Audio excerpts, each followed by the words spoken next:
audio is sounding decent. Or I guess my own audio. But yeah, let me just take a moment to check that, guys, and be right back.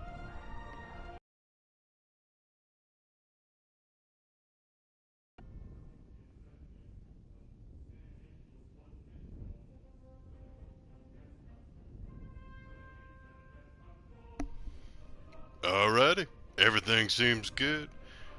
Yeah, so this is the Dwarves. It's on PS4. Figured, hey, want to do something a little different. Just have some fun. I like dwarves. I like the whole medieval stuff, fantasy. So yeah, let's just hop right into it. Alright, we got some stuff here. Okay. Basic controls. I played a little bit of this the other day, but yeah, we'll see how this goes. This is based on a book series, The Dwarves, of the same name. Made us from stone to protect Gardogard.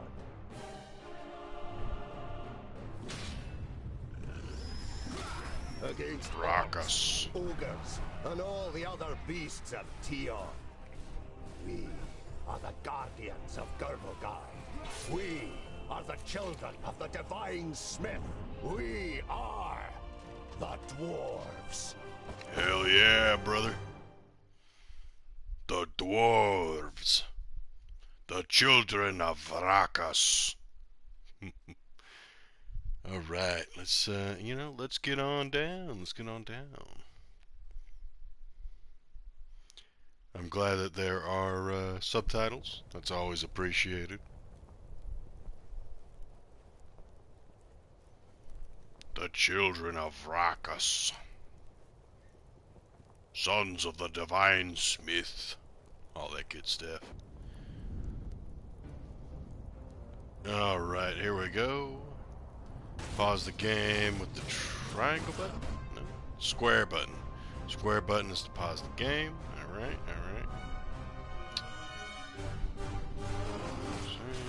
Alright, I think I got that decent. Select that. Leap attack. Let's get on down. Kazut Kazard! The dwarves are upon you! Let's see.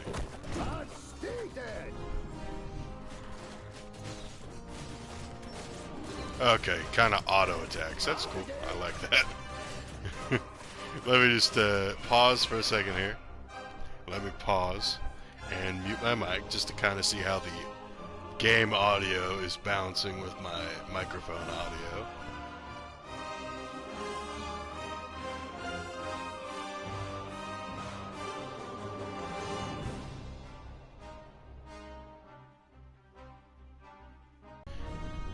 Let me bump the game audio down just a tad. So this is interesting. You can't like scroll really. You just select like 20, 40, 60, 80, 100 or off. Let's just go with 20% on I guess all the audio. We'll see how that is.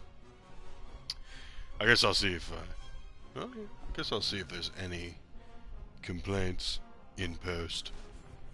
But yeah, we get to control our little guy, our dwarf, Glandalin. Glandalin. I like that. I like that. Let's take care of this guy over here. He's slowing down our dudes here, our dwarves. Got some guys up on top. It's looking good. It's looking good. Let's have some fun. Let's get a big jump. All right. Oh yeah, big damage. Oof. That's a lot of damage. Alright, yeah. Maybe not the best move to go straight in the middle of all these dwarves. You know, all the fighting. Our DPS is low. There we go, choppy choppy. Alright. It's kind of straightforward. It's kind of like a real-time strategy game. You can pause it. You can select Moves for your hero. It's pretty neat. I remember watching a playthrough of this. Oh gosh, many years ago.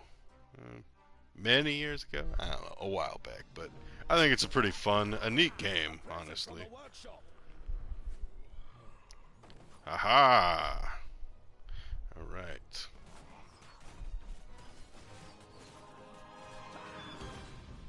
Alright. There we go. Go get 'em, boys. Give 'em hell. I'd be happy to pass on this present to the greenskins. Aha, bombs. Woo, yeah, we need some of those. Okay. Yeah, maybe not the best. We're already kind of spread thin here. Let's see.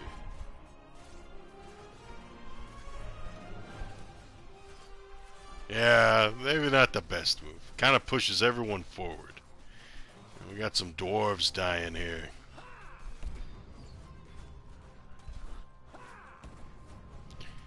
Holy cow. These guys are not doing so good over there. Alright.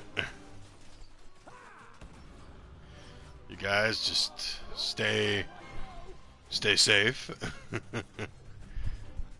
Try and help out a bit. Oof, gosh. Oh gosh, we're not doing so good. Whew.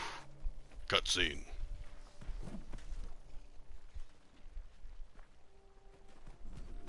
Sheesh.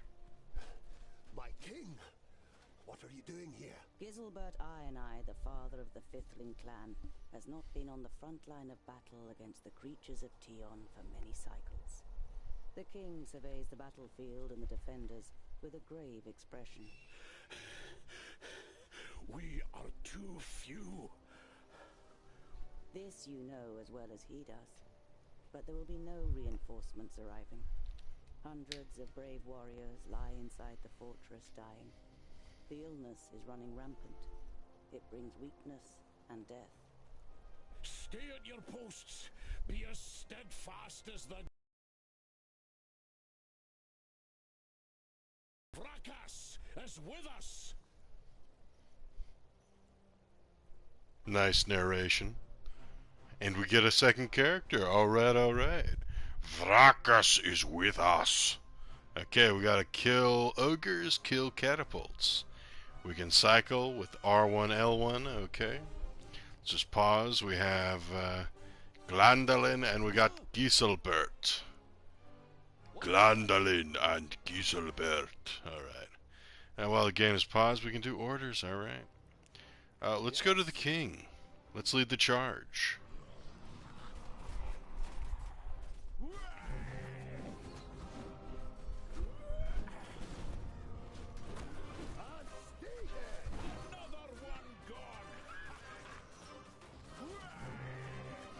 Alright.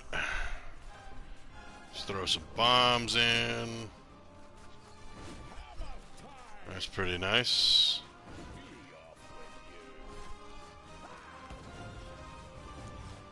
Okay, this guy's a big boy, big boy.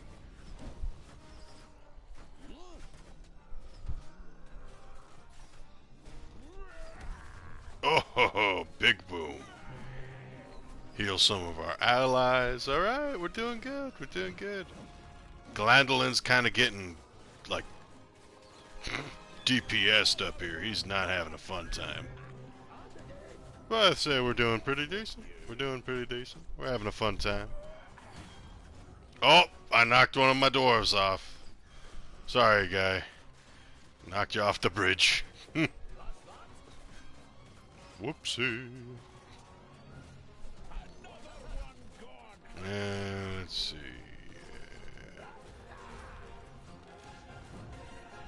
Alright, good stuff, good stuff.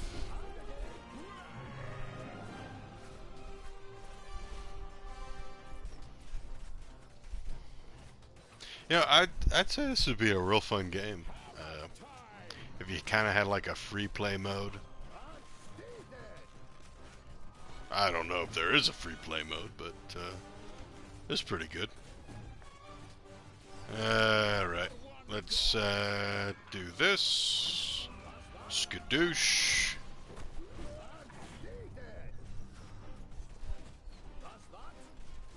To the catapult. And let's see.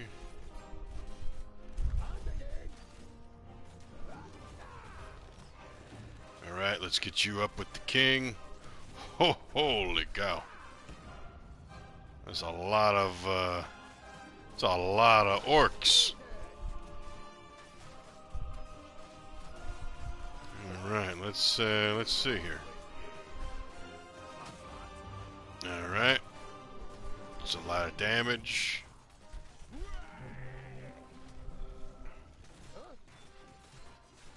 To the king!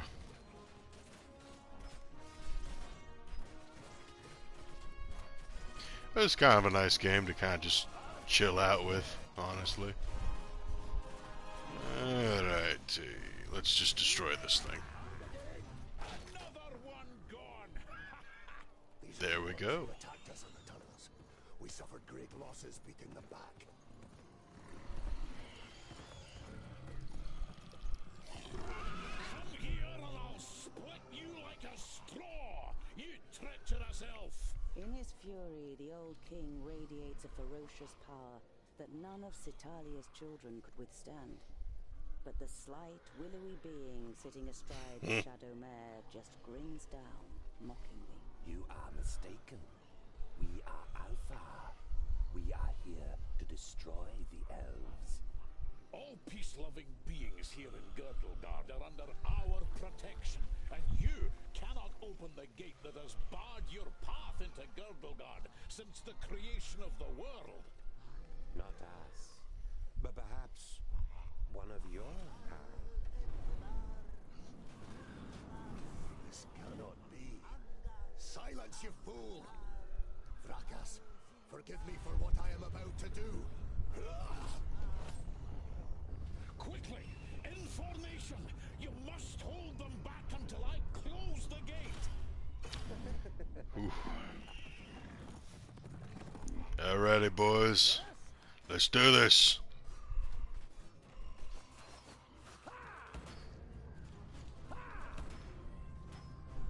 Hold, dwarves, hold.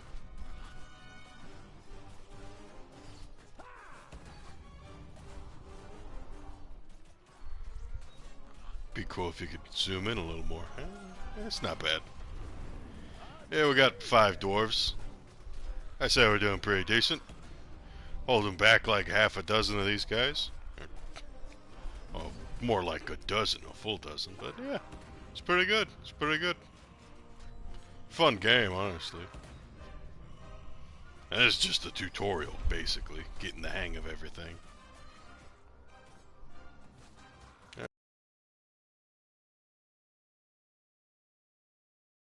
Chilling out.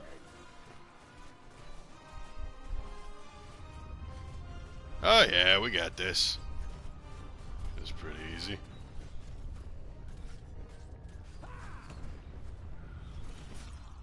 Yeah, there we go.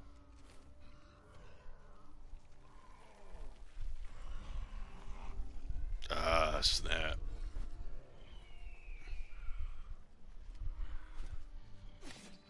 Oh, crap. Ugh. That's a grudging. Look at me. I am Syntheras, the reaper of your death.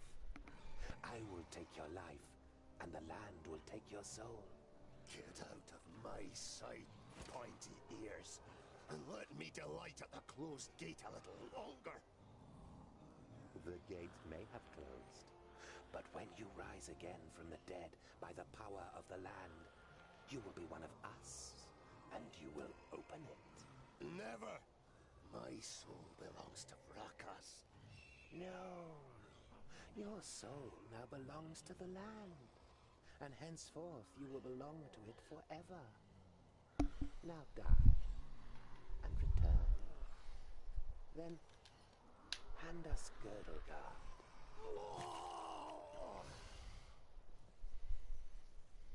Mm.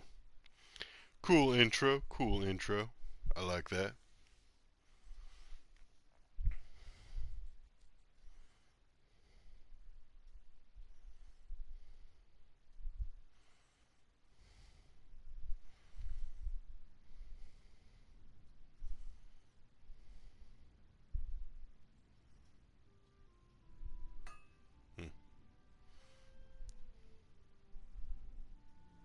You're a perfectionist, Tungdale Bolafar.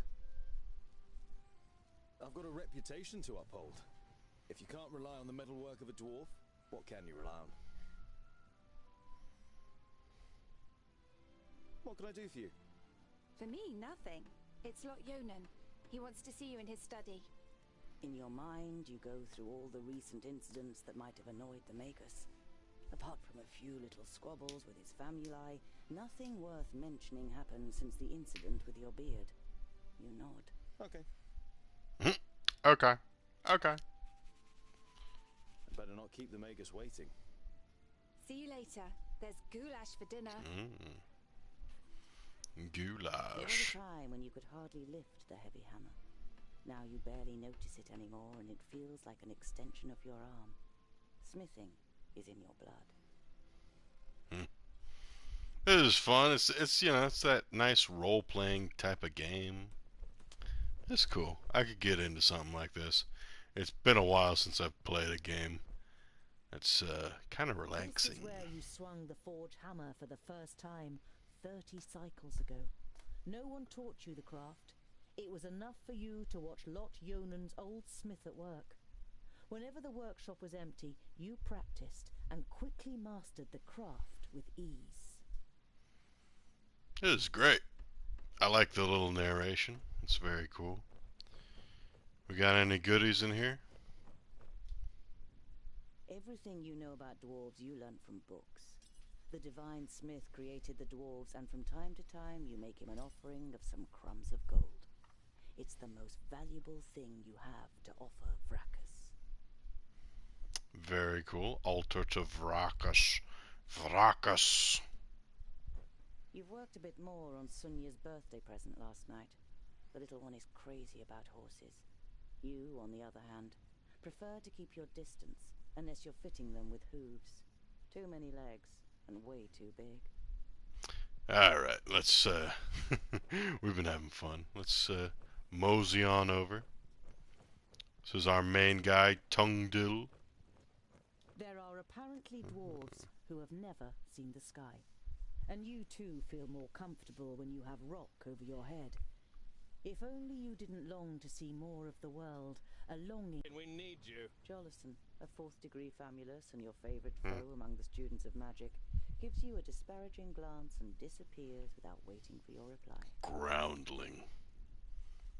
I resent that comment, sir.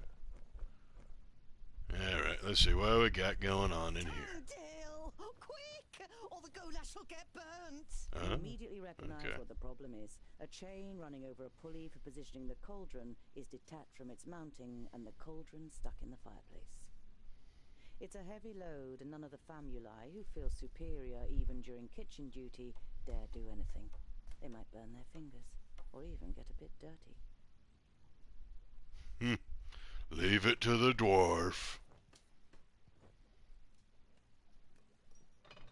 It'd be a waste of goulash. And I'm hungry. Here, hold this.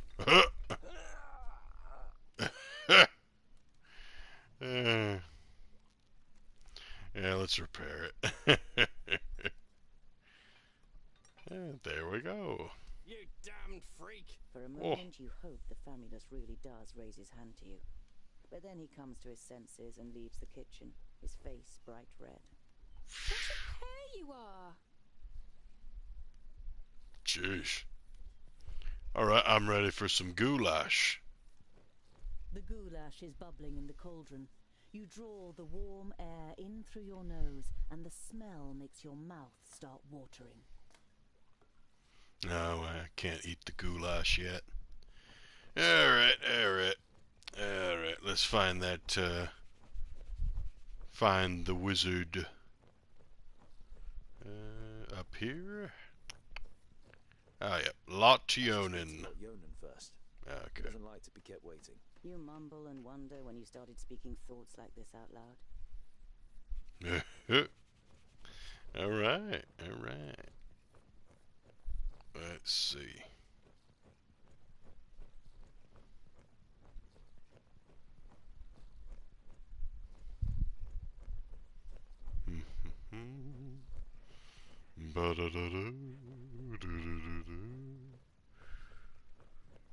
And bookcase. There we go.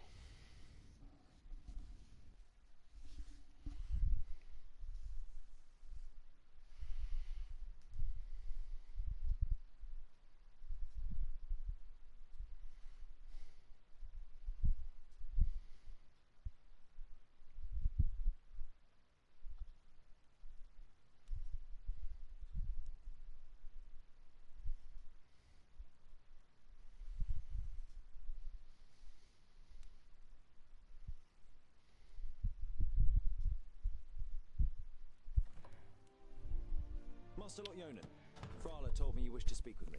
Ah, Tungdil, come in. There is a bag over there in the cupboard. Take it out, please. It contains artifacts belonging to my former famulus Goren. I wish to return them to him. He's in Black Saddle, 300 miles away. 300 miles? That's a long journey. Who are you going to entrust with this? I was thinking of you. Me? Uh-huh. There is no one better to take on this journey. You have acquired much knowledge. You are almost a scholar. You know more than most famuli about Girdlegard and its inhabitants. It is time for you to go out into the world and see it with your own eyes. With pleasure.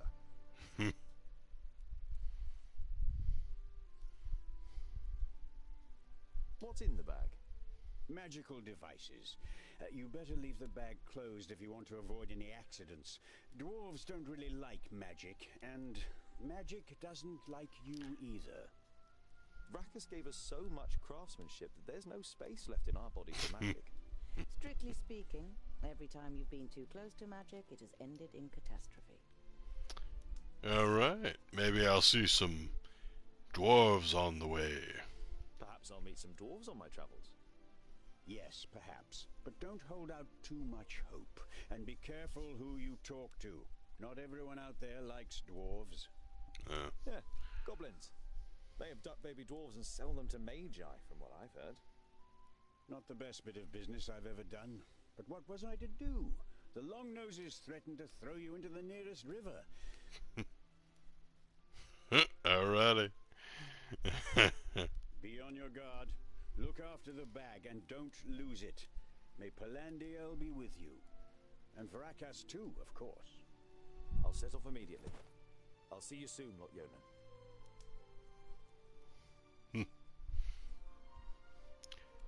Ready for an adventure.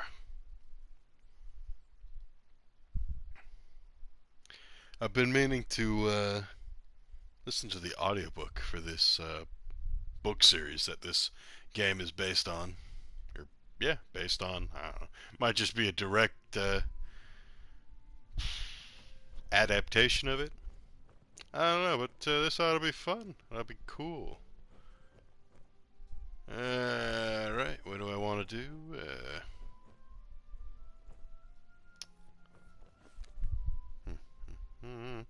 Main quest. Let's see. Bring the rucksack to Goren. Alright. Sounds good. Sounds straightforward. Okay, triangle is our inventory. Okay, we got some food. Got some, oh, well, that's nice. Let me give that to Freyla. That'd be fun.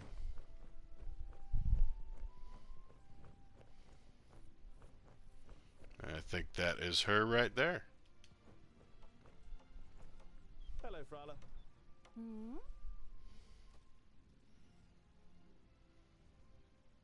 I need provisions for 300 miles. You're grinning from ear to ear. 300 miles. Finally, you've got the chance Woof. to see something of the world. 300? Tungdil, that's no errand. That's an epic journey. Wait, I've got just the right thing. But make sure the cook doesn't see. I'm going to Blacksaddle to return a few things to a former apprentice in the Magus. You pocket the rye bread, sausages, and ham. Enough food for the first few days of your journey. All right, let's give her the present. I've got a present for you. You take out a symbol of protection that you have carefully made from 3 horseshoe nails. It's not the finest jewellery in Girdlegard. One look at Frala's face makes it clear that it doesn't matter. Oh. She glows with happiness as she takes the pendant. For me? But why? Because you don't see me as an oddity, and you're like a little sister to me. You could have said, but you settle with a shrug and a crooked smile. All right, let's head on out. I've got a long journey ahead of me.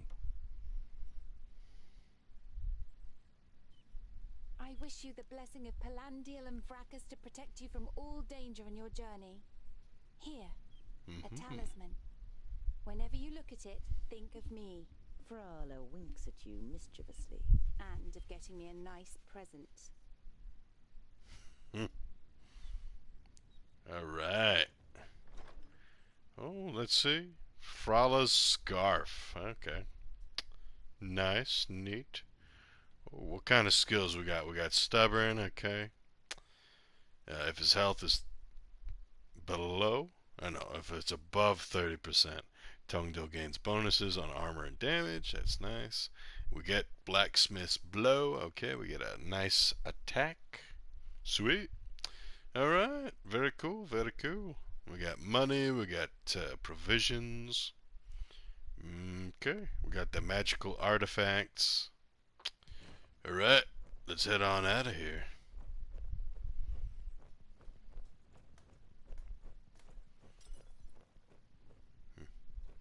You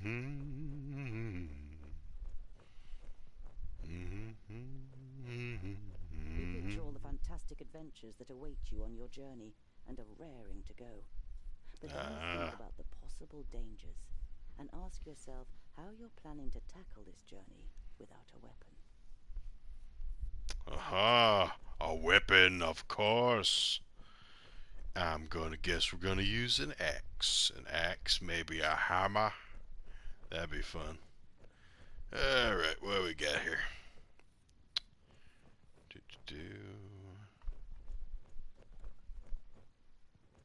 Okay, let's see.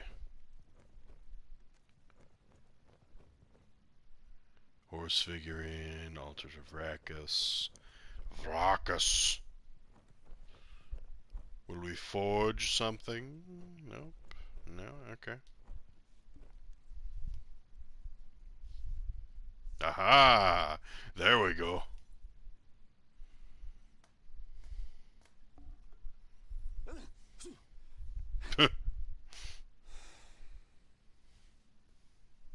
Alright, we have an axe. Let's see, where do we look at that? Okay, maybe you can't see it. It's not in our inventory, but that's fine.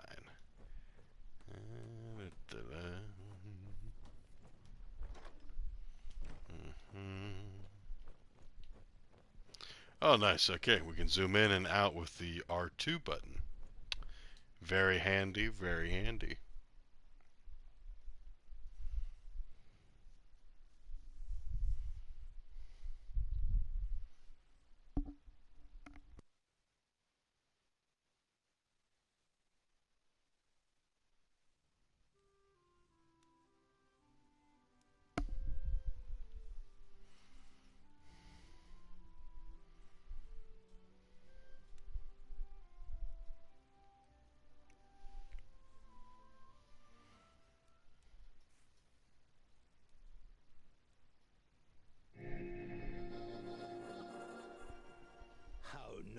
To see you again, Lot Yonan. Oh, it must God. have been an age since we last met face to face.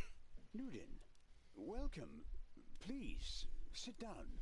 No, thank you, my friend. These are urgent matters, and I don't have much time.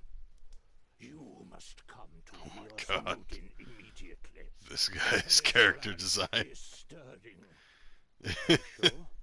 What makes you think that? I I found out about 60 orbits ago, during a visit to the borders. Our magical barriers have weakened and become porous. The Elfar have left their land, and a huge horde of orcs have marched into Girdlegard. Were you able to strengthen the spell with your magic?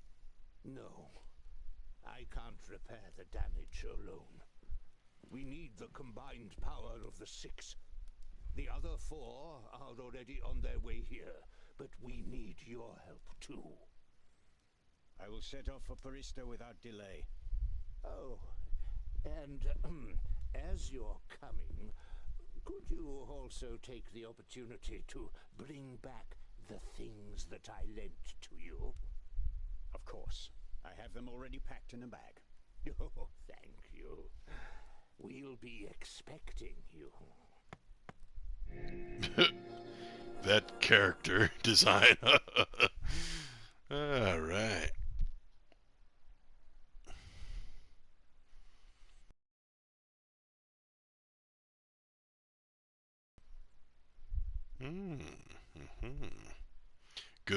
Good hint right there.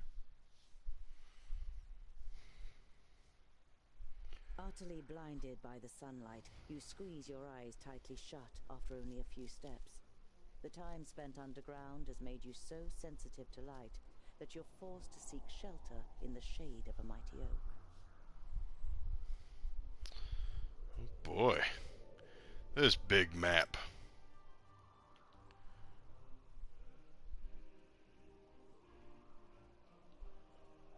Wow. Alright, that's one edge of the map. Whew. That's a lot of adventuring. Ooh. Liquid hot magma. Alright. Wow. It's a big map. It's a real big map. Alright, we gotta go to Black Saddle. Best way to do it is go straight ahead. You reach a small lake by a birchwood. Your feet hurt and your eyes still sting in the unaccustomed sunlight. But a smile spreads across your face nonetheless. You've covered a decent distance on the first day of your big journey. You pitch your camp and lie down to sleep on the hard forest floor. When you awake in the morning, your legs are stiff and achy. Trying not to feel sorry for yourself, you throw your rucksack over your shoulder. You're a dwarf, and dwarves don't complain. What we got there? Whew. Left or right? We will go left. Alright. We will go forward. Around midday, with the sun high in the sky and the first beads of sweat appearing on your forehead, you see something move next to the road, a few hundred meters ahead. Some crows are pecking at something in the long grass. Oh boy. Let's take a look.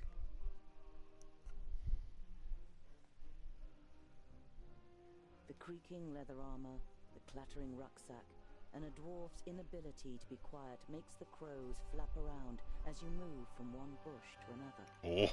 You give up trying to be stealthy, stand up straight, and see 2 human bodies in the flattened grass. Oh jeez. Alright. Gonna see some bodies.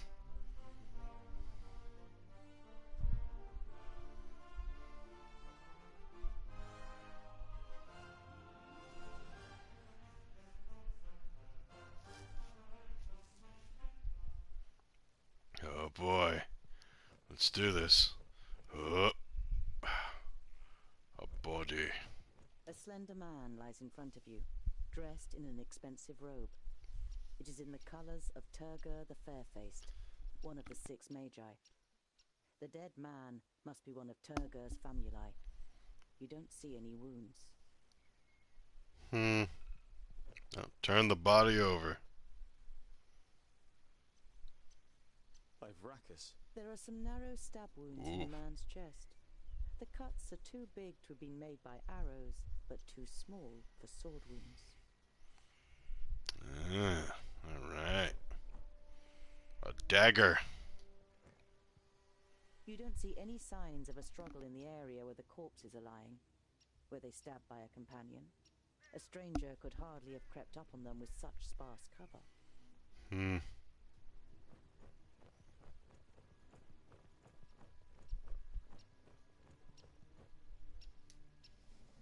You look down on a tall, broadly built man. He's wearing dark brown leather armor that is strengthened with iron plates. There's a sword lying next to him. Was he trying to defend himself against something? Or someone? There is no blood on the sword. The man has the same incisions. It's clear that both men were killed by the same weapon. But what that weapon might be, you cannot say.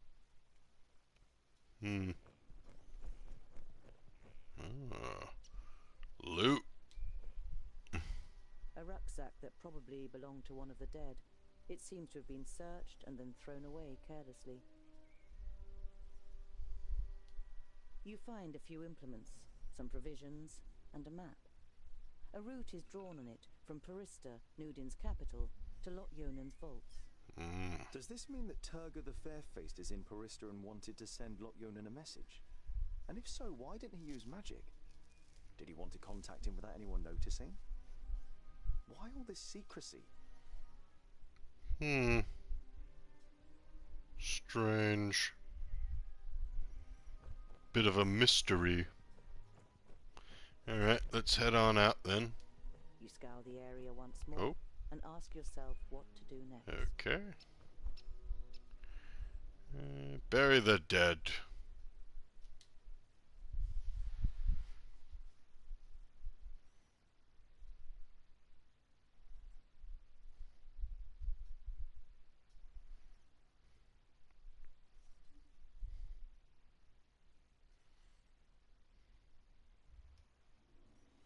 It's time-consuming and strenuous work digging shallow graves in the ground with a stick and covering the corpses with a few stones. But it should at least keep the crows from their feasting for a while. You continue on your way so as to put a few more miles between you and your grisly find before night falls.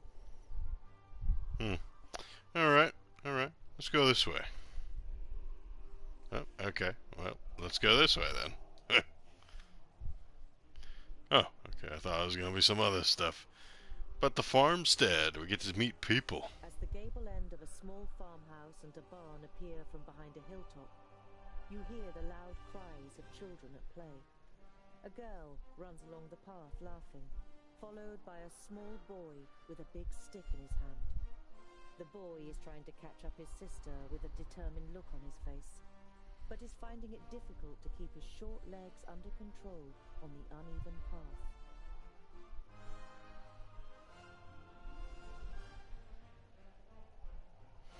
Let's kind of avoid the... Well, nah, let's greet the children. Greet the children.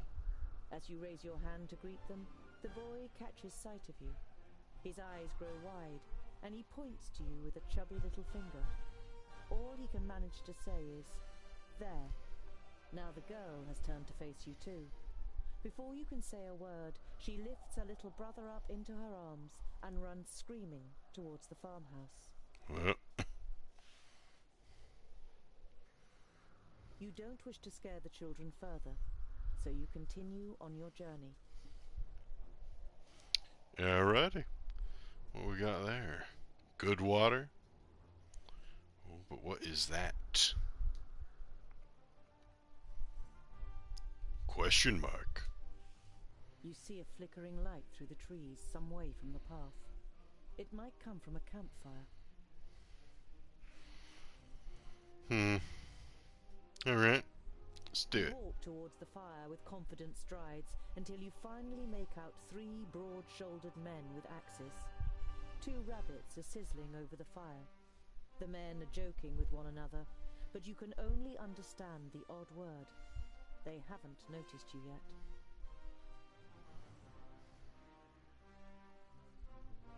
Once you reach the edge of the firelight, you say amicably, Greetings. My name is... The men jump up and grab their axes. Who's there? Well, I'll be. Is that a groundling? The men look you over suspiciously.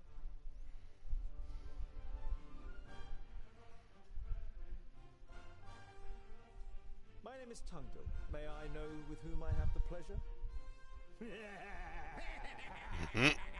Okay.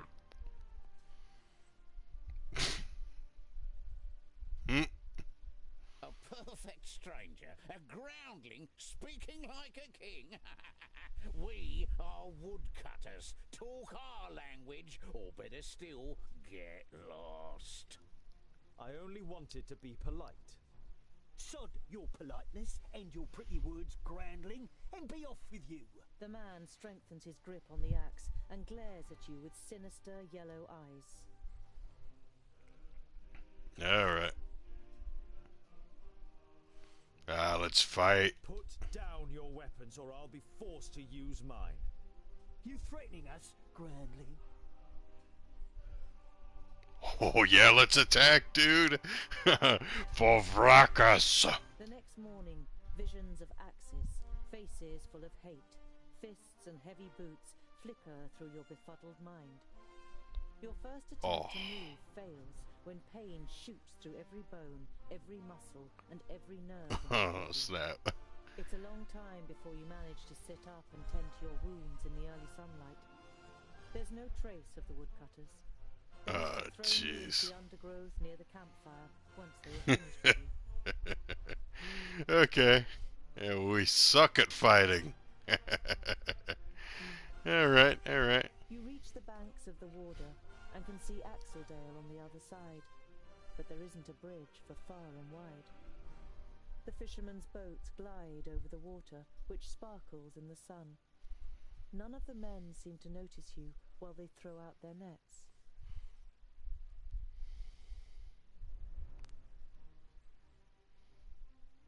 You call to the nearest fisherman. He looks across at you briefly before turning away and getting back to his work. You're going to have to find another way of crossing the river. Alright. You leave the peaceful banks of the river behind you and continue on your way.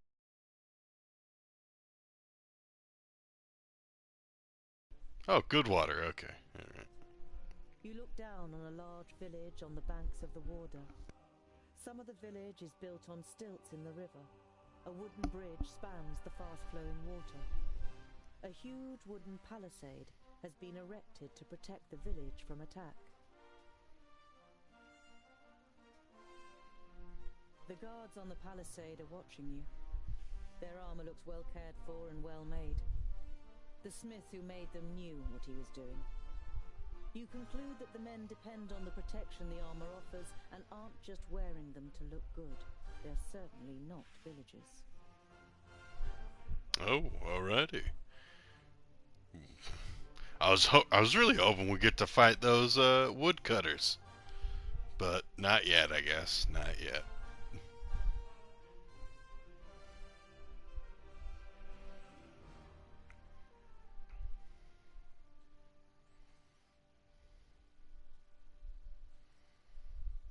There's a lot of loading, and yeah, it's not necessarily a bad thing, but yeah, it's a little bit of that if you're ever interested in checking out this game.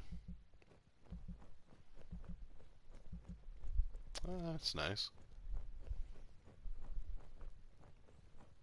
Oh, that looks pretty great. Looks pretty cool. It's a nice defensible position. All right. Hello. Some of the guards begin to whisper as you near the gate. Hello up there. What brings you to fair good water? And have you seen any orcs on your travels, groundling? The man leaning over the palisade eyes you up and down carefully. Goodwater is well known for its hospitality. A fact that you've just made up yourself. Let me in, and I will tell other travellers all about it. I regret to inform you that we cannot allow you to enter. The gate stayed closed once night has fallen. There is certainly no regret showing in the man's face.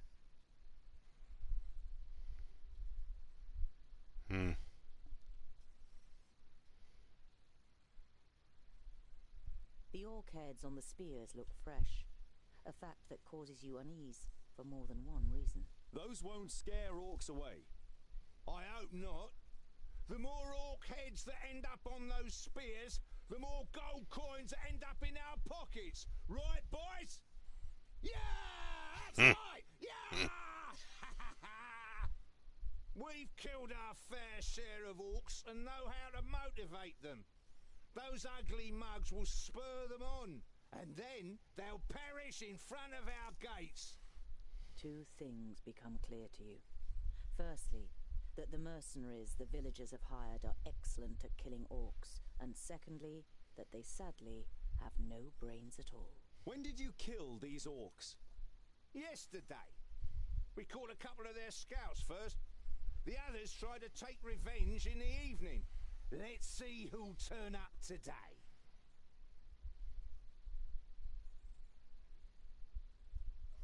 I've got 20 pieces of gold here looking for a taker in the village. Ah! One of your folk might leave his post for 20 pieces of gold, but I say clear off, groundling. The gates stay closed until tomorrow morning. But... Alright. Well, guess we'll travel around. Alright.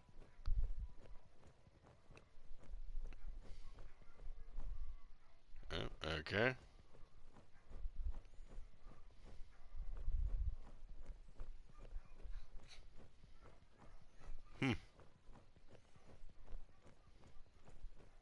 A lot of wide open spaces.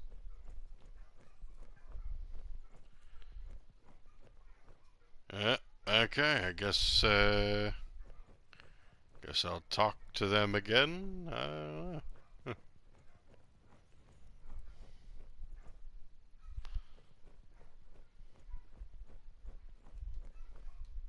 The double gate is made of strong planks, sturdy but still much less solid than the fixed parts of the palisade.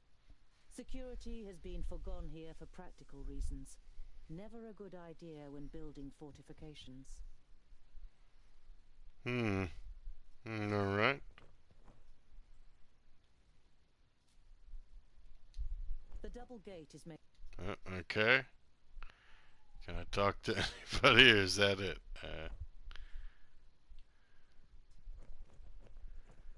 I guess that's it. Okay. Can I leave?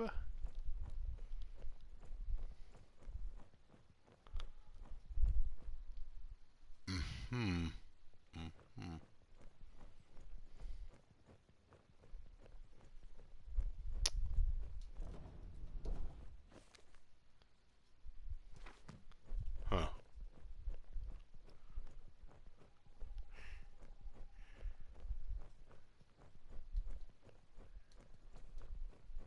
Not quite sure what to do next. Guess I'll try and talk to them again. I don't know.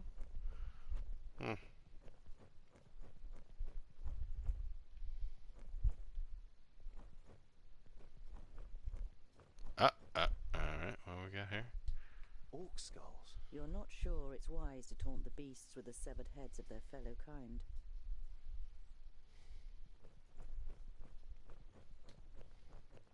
The double gate is made of strong planks. Okay.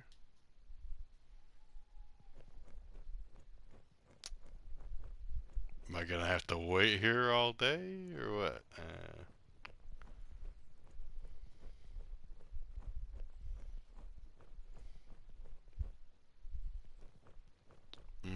Okay.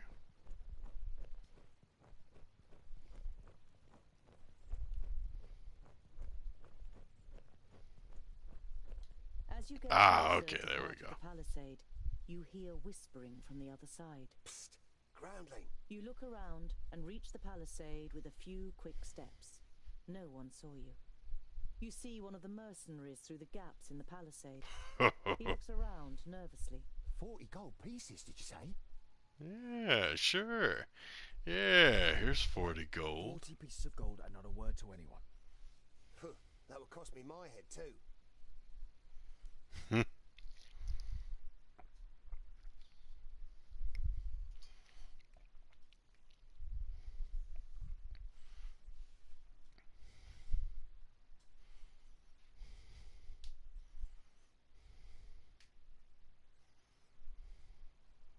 You decide not to sneak around the village for too long and hide in some straw in a barn. You sleep uneasily, afraid you'll wake up at any moment with a knife at your throat. You don't feel very rested the next morning, but you manage to cross the bridge without incident and leave Goodwater behind you. Alright. Where do we want to go?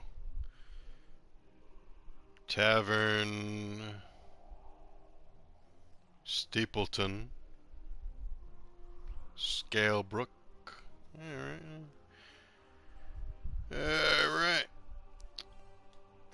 An uneasy feeling has been your constant companion since you left Goodwater. Every little sound in the forest makes you fear you've been discovered by a horde of orcs. But you reach the end of the day without bumping into any of the greenskins. It seems as though Vracus has granted you one more day in Girdlegard.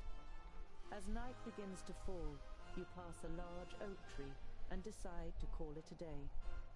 Near the oak tree is an abandoned camp with a fireplace, which appears to be a couple of days old.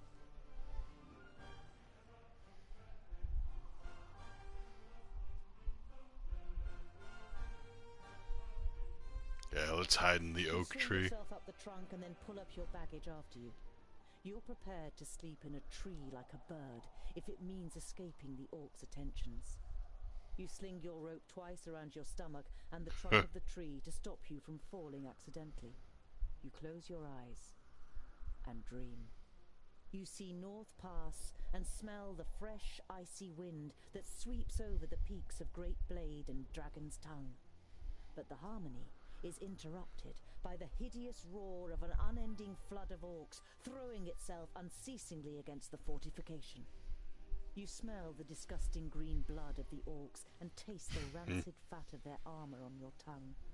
The bitter taste becomes stronger until it's unbearable and wrenches you out of your dream. You open your eyes and are surprised at the brightness as a glance at the sky confirms that it's still night.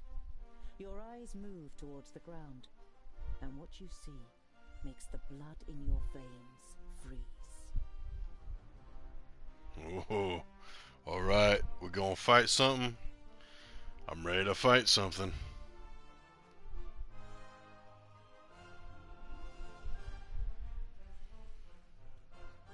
Nice music, gotta say.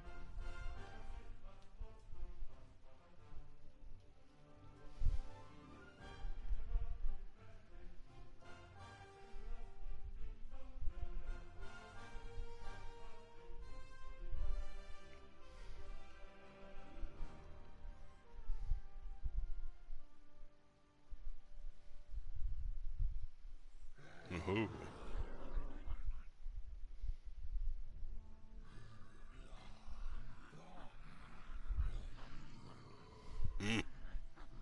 Oh, jeez.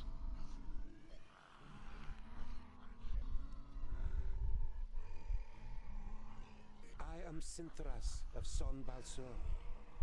My master, Nod On the Doublefold, ruler of the perished land, has elected you, the lords of Taboribor, to be the sword that conquers the south. You mean you want us to put our necks on the line and be killed by some magus?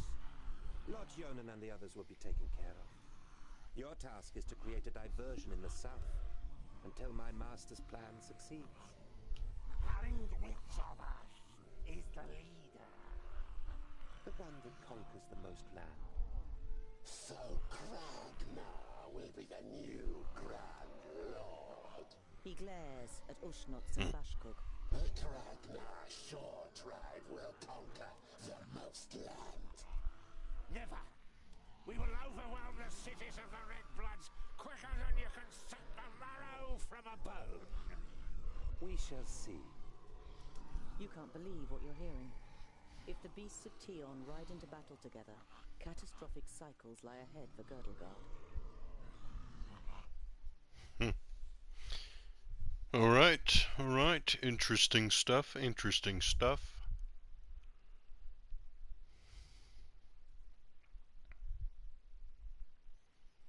I'm totally gonna be playing some more of this game in the future.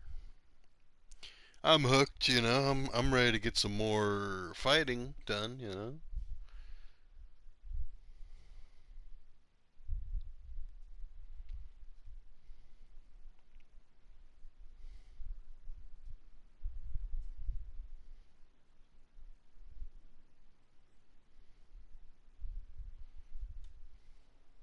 The night in the oak tree was the worst of your life. Oof. You spent every single moment afraid that you would be found and savaged by the orcs. But as the first rays of sun broke through the treetops, the orcs abandoned their camp and left without discovering you. Let's observe.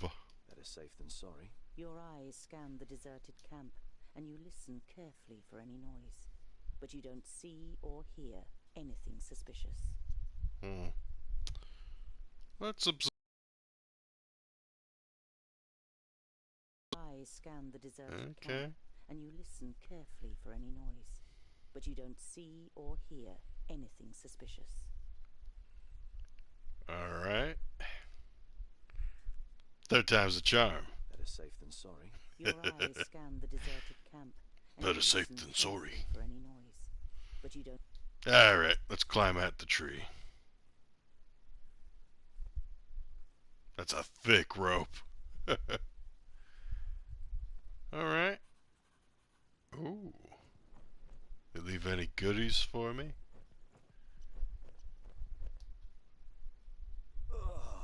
You're overcome by the urge to vomit.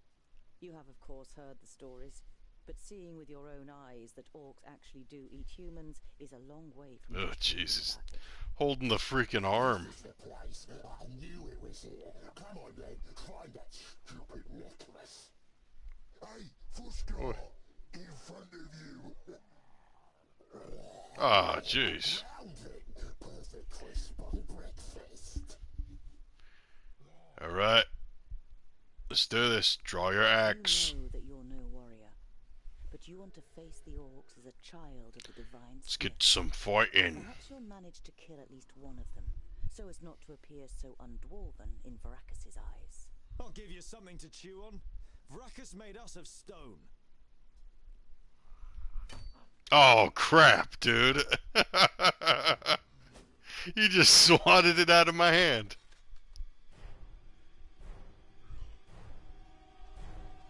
Oink, oink, little piggies!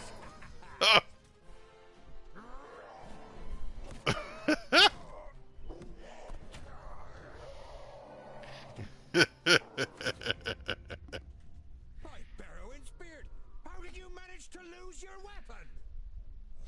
Go and get it, and this time, hold it tight.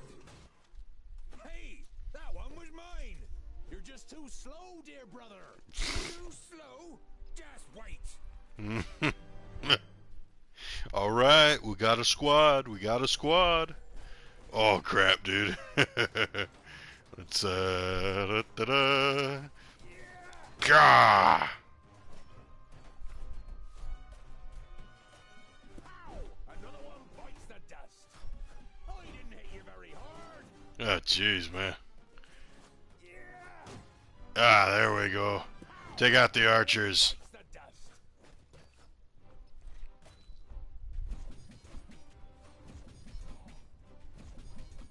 Huh? Who's Ah, sweet. Okay, okay. Now we can do some of our cool stuff. Oh, gosh. Bowendill is not looking so great. Alright, alright. Oh. Bowendill. Okay.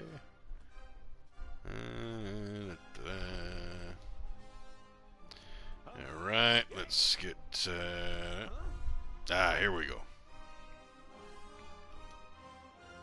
What is it?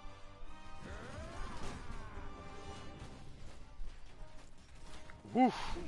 Put up another one bites the dust. Whoa, whoa, okay. That's a cool move. Alright, we're all suited up. We're all together. Let's do this again. Yes? And you, yeah, we'll do that. And what now? And let's have you jump over there. Alright. Alright, what do we want you to do? We'll do that. This is fun. This is real fun. Let's see.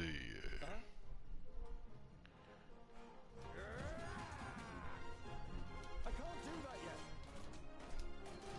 He's weak. Ow! Oof, okay, okay. Alright. Bowendil is not doing good. He's having a rough time. What is it? Alright.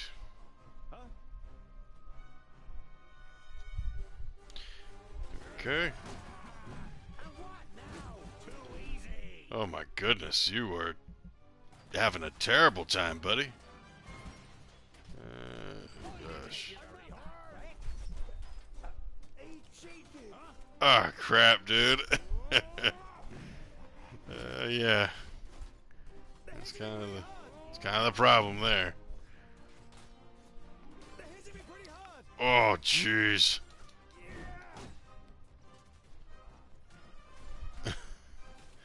This ain't going well. Alright. Alright, big guy.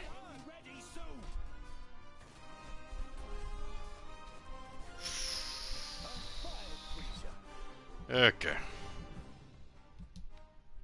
Yes? Yeah. Yes. Whew. This is gonna be interesting. Another one bites the dust. Okay. Bowendal is a super tank. Like a major tank. Pow! Another one bites the dust.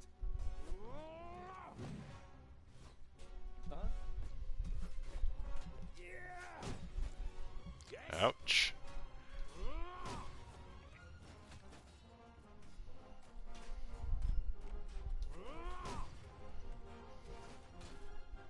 Too easy. Alright, let's continue over here. Yes.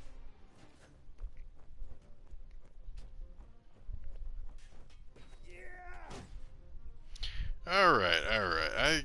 You know, this ain't the worst thing. Pow! Another one bites the dust. Alright, let's take out this last one. Yeah, Bowendal got swarmed. Alright. Yeah. Killed. Okay. Oink oink. That's all. No more orcs. Well fought, young friend. Do you happen to be tongued ill? Well fought, but he fought like a. Boindale, what do you expect? He grew up amongst the humans. Who are you, and how do you know my name? My name is Boindal Hookhand of the clan of the Swinging Axes. This is my brother Boindale Doubleblade. We've been sent to find you. Call me Ironheart. Are there any more piggy snouts around here? Piggy! Oink oink, piggy!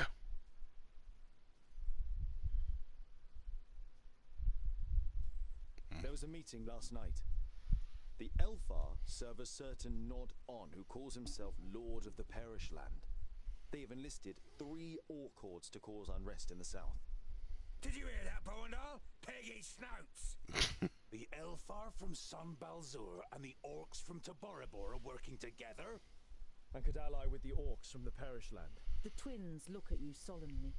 You all know what that would mean for the people of Girdlegard. We've got to... Yeah, I know what you're gonna say. But it's our duty to get you to the Ogre's Death Fortress in one piece. I thought the duty of dwarves was to protect the innocent in Girdlegard.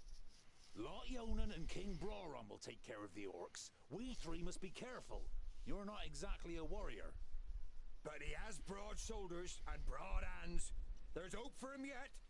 So when you've got the chance to split a few orc skulls, you should take it.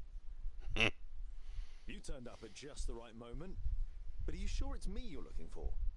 The High King Gundrabor sent us to fetch you and bring you to Ogre's death in the Secondling realm in the south. So he received the letter from my master? And am I a secondling? Well, something like that, I guess. Alright.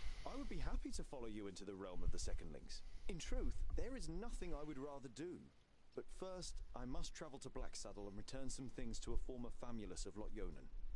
Blacksaddle isn't exactly on our way. It's on my way. We can head south as soon as I've carried out Lot-Yonan's orders. Well, he's certainly got the stubbornness of a dwarf. Perhaps we'll be able to make a real dwarf of him on the way. All right, we'll accompany you. The sooner we find that famulus, the quicker we can get back to the mountains. I'll have to send Lot-Yonan a message by carrier pigeon on the way. And if we happen to stumble upon a couple of orcs... I like you, but we'll have to find you another name. Bolafar. It's about as good as Lipsmith, Paddletosh, or Blufflegrump. It is stupid, senseless, and definitely not a name of honor. What are you good at? I'm good at reading. Reading? You're a scholar? Alright. Oh gosh. We gotta do some healing. Oh ho ho ho. Alright. Alright, we got sweep, cleave, charge. Okay.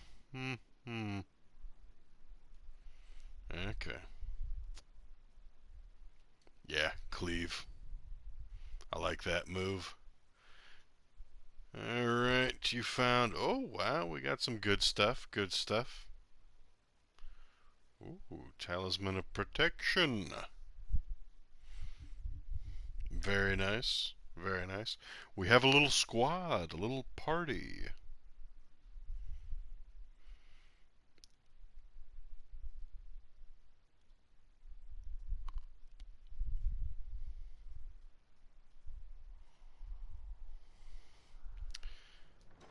Alright, let's see here.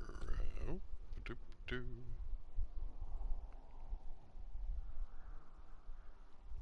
yeah, we gotta heal this dude up. Let's give him a... Okay.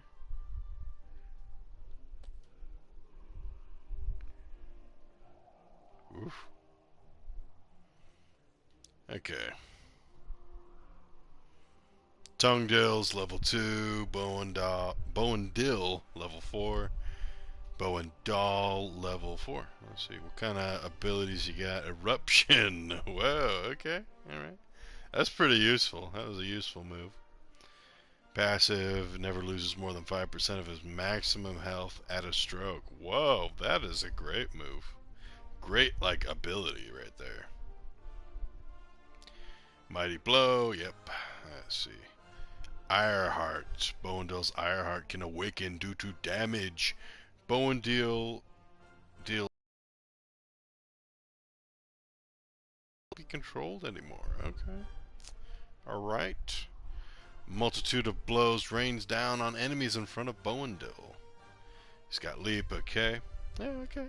Alright, we can work with that. It's pretty nice. Alright, and okay, if his health is greater than 30%, gains bonuses on armor and damage. Okay. We got cleave. That's nice. We got some good damage. Decent damage, I'd say. Ooh. Orc Horde? No, we can't do that. We can't really deal with an Orc Horde right now. Oh, jeez. Lots of Orc Hordes.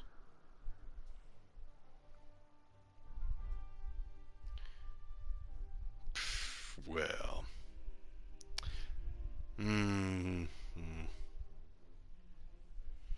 Let's see. We'll try and avoid the hordes. At least for now.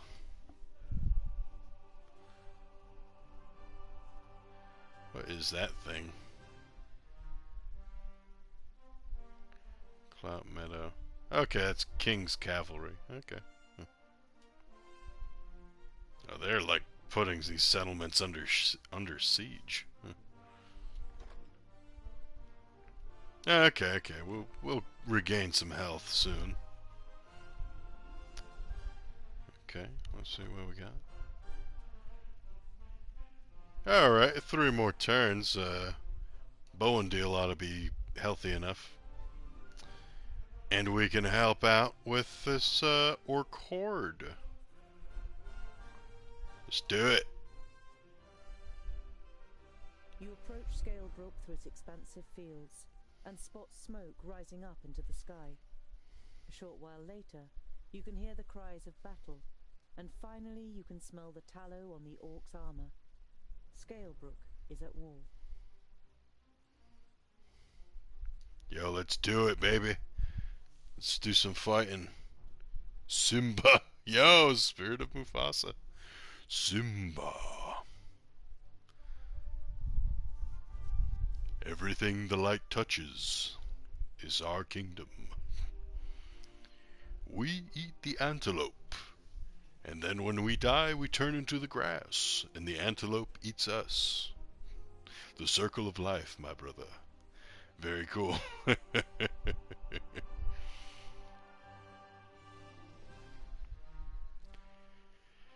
Gosh, there's quite a bit of loading in this game. Alright, let's see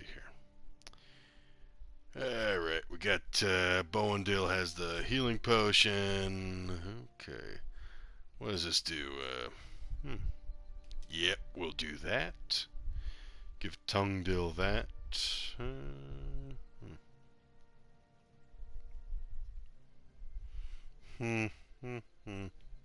Alright, let's do it. Quick, we have to help those people. Holy cow, this is great. Okay. Let's get her done. Alright.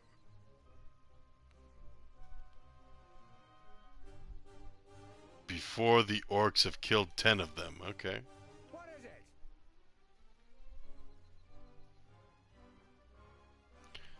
Alright. What is it?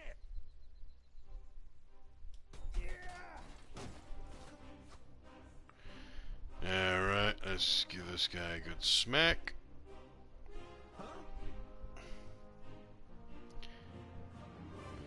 Alright. Leap over there.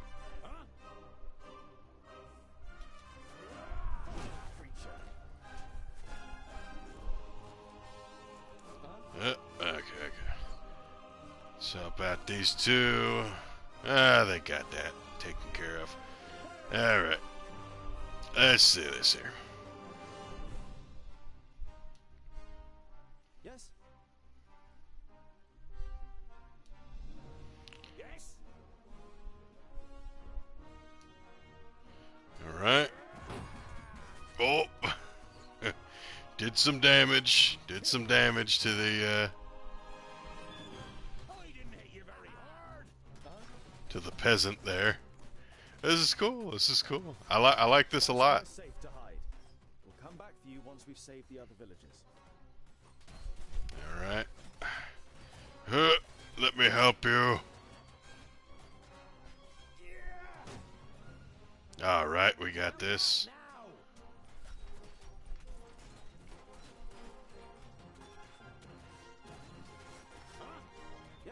Okay.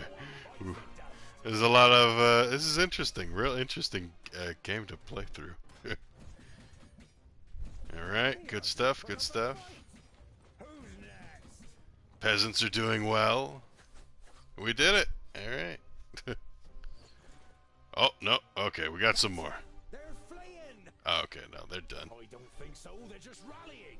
Oh, alright. We should do too. Come on. That wasn't too bad. Thank you so much. You saved us. Not yet.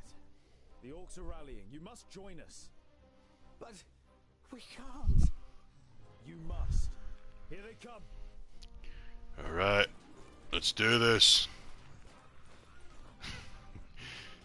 Alright, yeah, alright. Let's see. Let's get all souped up here. They're all organized. All right. What is it? Eruption. We'll go easy with that. Ease into it a bit. Yeah. Okay, that'll be good. Oh, get out of the way. And what now? Yes?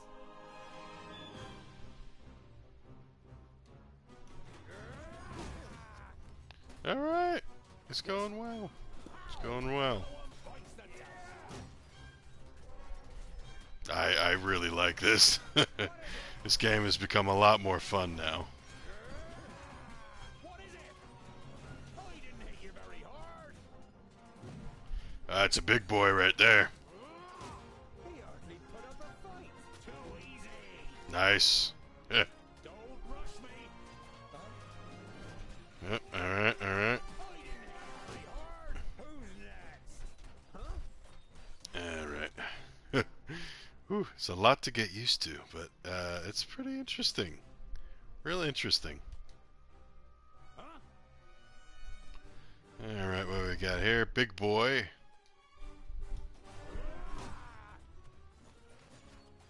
Oh gosh. All right, all right. Another one bites the dust. Oh gosh, that is a very good move. Yes?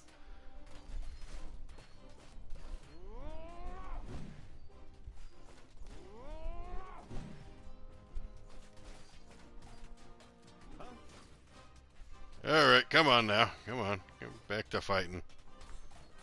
I didn't hit you very hard. There you go, peasant woman. Yeah. Okay, come on. Come on now. Up you go. All right, there we go. Alrighty. Do we go up? Yes. All right. And what now? Okay. This is interesting. Vile creature. Gosh, these guys move very fast. You can really get these guys going.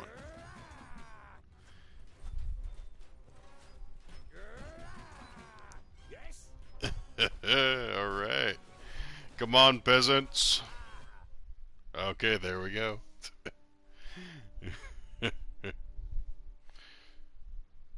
Simba. That wasn't too bad. Okay. These orc chords aren't the worst thing.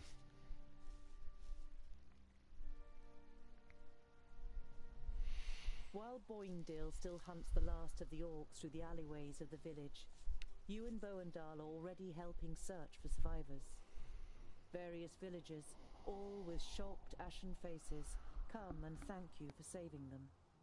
A middle-aged man nervously steps from one foot to the other and tries to force a smile. My father, the village elder, he is dead.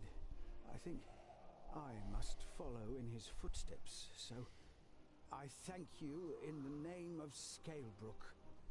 He left behind some gold as a dowry for my sister. Oh. She's The man bows his head, produces a leather pouch, and kneads it with trembling hands. If only you'd come earlier. But before you can reply, the man takes a deep breath and forces himself to look at you. What am I saying? How ungrateful. Thanks to you, many of us are still alive. My daughter may be able to marry one day. Oh. Thanks to your bravery. The man hesitates briefly, then thrusts the leather pouch towards you. You accept the reward with a small bow. Thank you. We will bury our dead and rebuild the village. Life goes on. Thanks to you, noble gentleman. Well, that was good. That's real nice. It's fun too. Okay, we got protection. Alright, we got some gold. Very nice.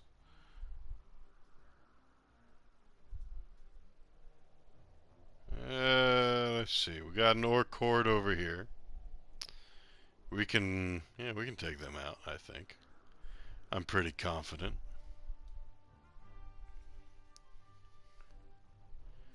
Oh yeah, that seems pretty fun at least.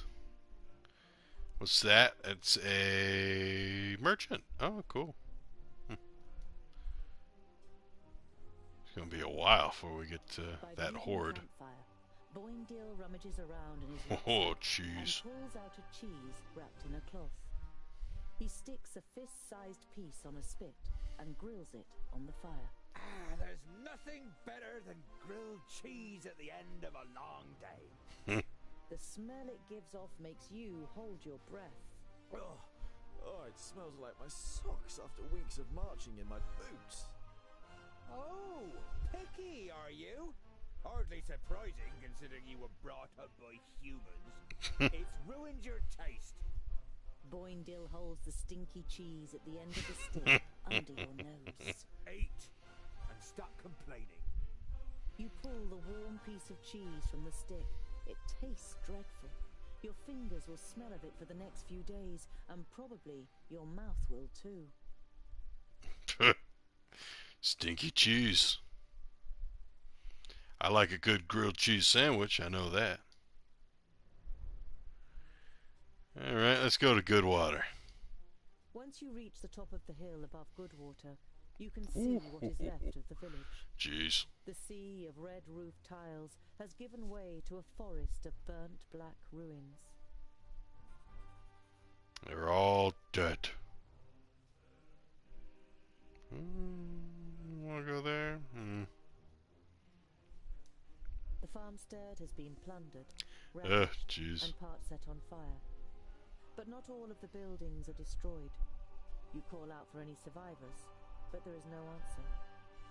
Alright, let's continue the journey. Search the ruins. You split up and search for signs of life in the burned out ruins of the farmstead. You take on the main building. You don't find anything, apart from a charred doll, and the twins have no luck either. There are no signs of life. With a heavy heart, you decide to turn around and continue on your way with the twins. Alright, let's take out this horde. This orc horde.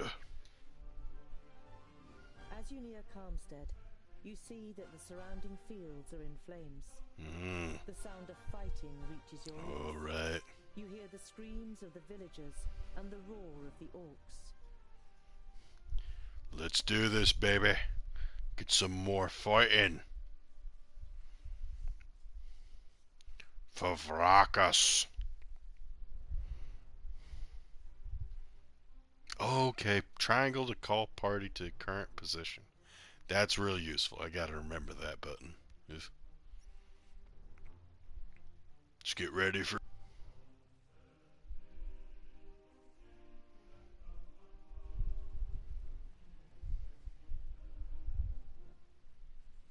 Alright, what we got here? Let's see, yeah,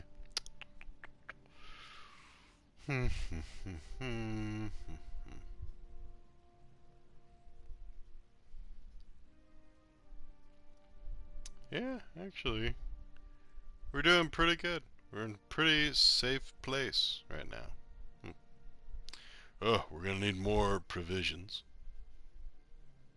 We'll definitely need to do that, but let's do it. There are still people in the houses. Ooh. Let's get them out of there, and quickly. Alright, let's do this. Ho, ho, ho. Sent him flying.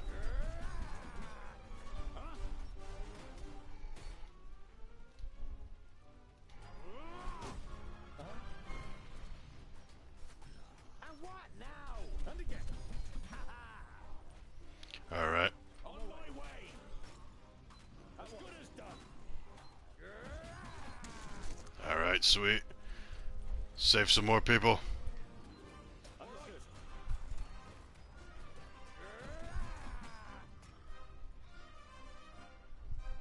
Oh.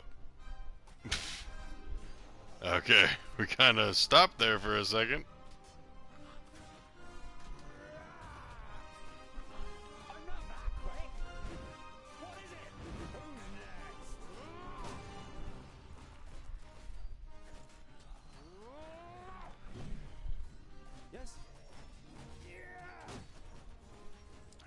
good stuff. Oh man, the game is chugging a bit. That's unfortunate. Alright, come on. Come on. Let's get over to here. We gotta save the people.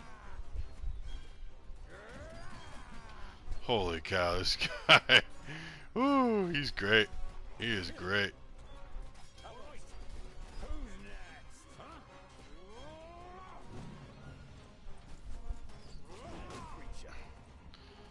Alright, let's get some eyes over here. Okay. Oh, okay, there's somebody in there.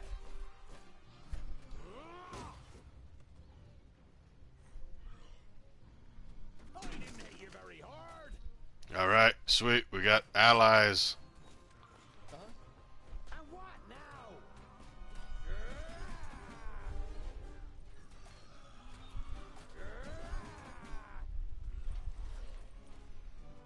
Okay, okay. Come to me.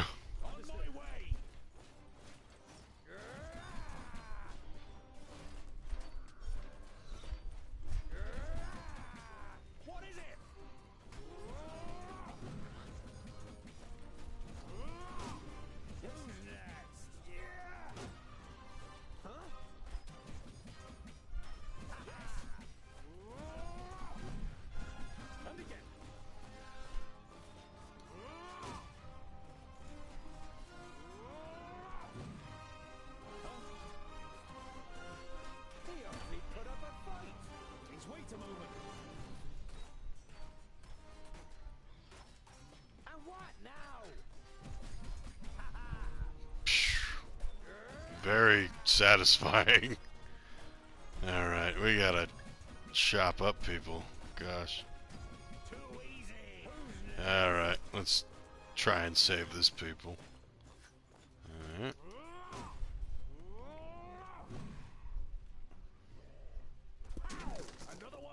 Alright.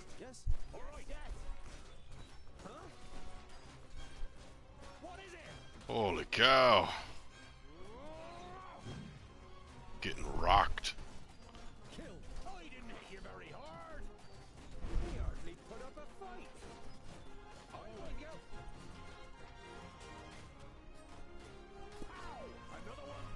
Okay, let's take out this guy.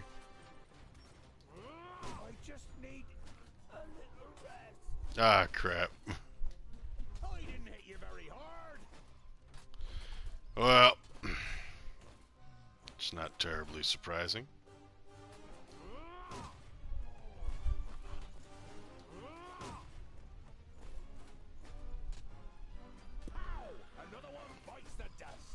Whew. Okay.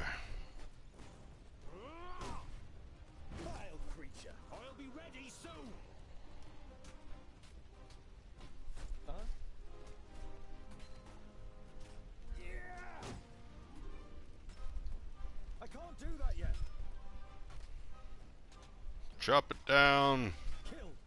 Too easy. As good as done. Yeah. Yes. I need help over here. Oh, I knocked him out. Oh no. Oh. Let's restart. Crap. Okay, okay. We gotta focus on freeing them villagers. Yikes, yikes, yikes. Whew, do. Hmm.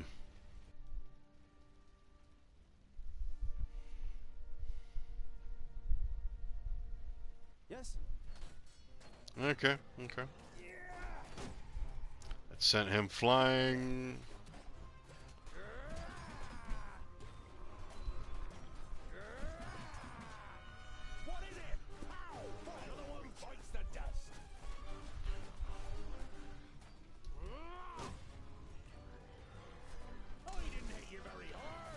Alright, check out that.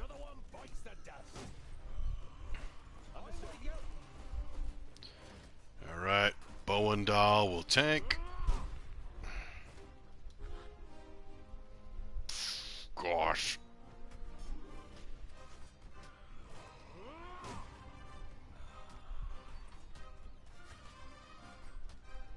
And why now? Very hard. Huh? Huh? And again. Huh? Pow! Another one bites the... Alright. Bowendill, very good at chopping. Choppy, choppy.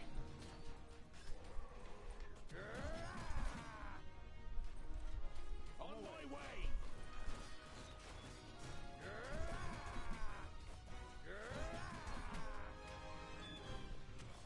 Yes? Huh?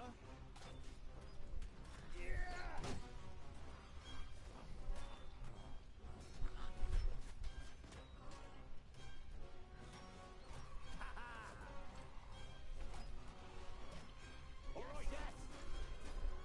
He hardly put up a fight. On my way. Please wait a moment. What is it?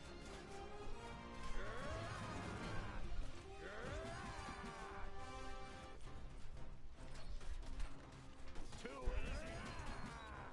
Yes, yes, soon. Huh?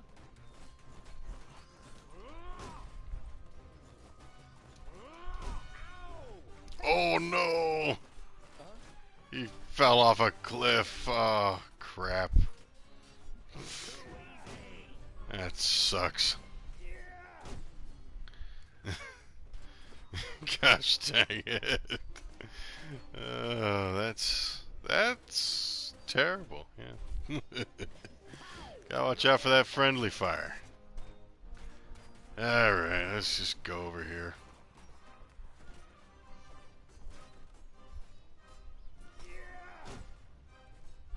All right. On my way. What is it? And again. Don't rush me. I'll be ready soon. Huh? Yeah. I can't do that yet. Whew, jeez. Yes. Too easy. Oh, gosh. I didn't hit you very hard. Too easy. Alright, alright. We got some... There's hope. There's hope.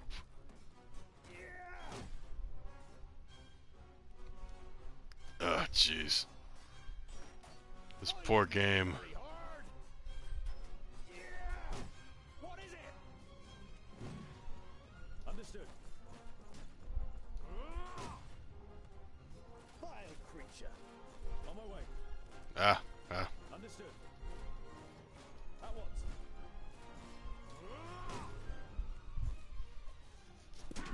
Another one. Alright. Okay, we got some people to help us out. Maybe. Maybe not. Don't rush me. Huh? Please wait a moment. Yes?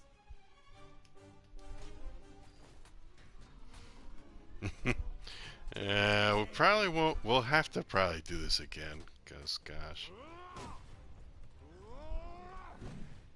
Understood. At once. Oh, jeez. Understood. I'll be ready soon. Yes?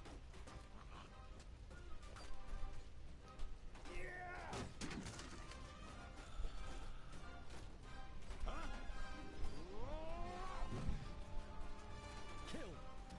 Kill. Don't rush me. Oof, gosh.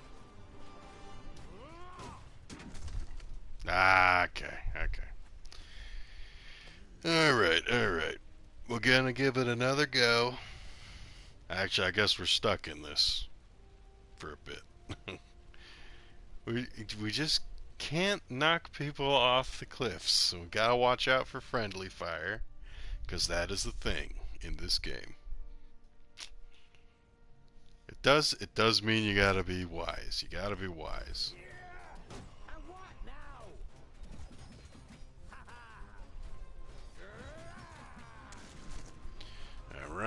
doing decent.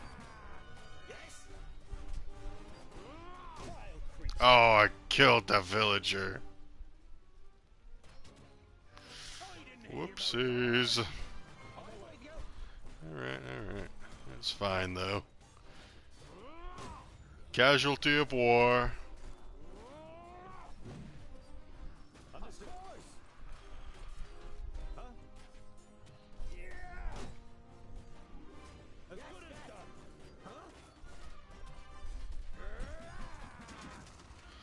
Alright. Okay. We're doing decent here. We're doing a little decent.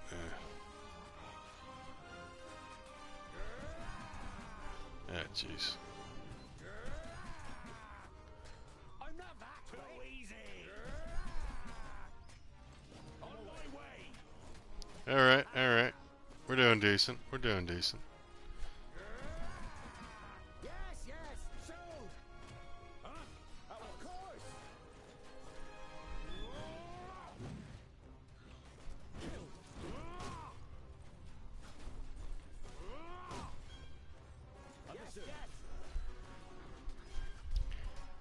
Right, you guys protect my back.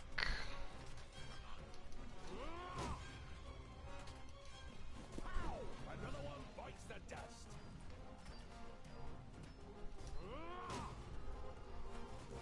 I'll be ready soon. Of course. Alright, we're doing solid. Oh gosh, I hit Bowendal. Ay, ay. And what now? Alright, alright. The dust. Ow. Alright. Follow me.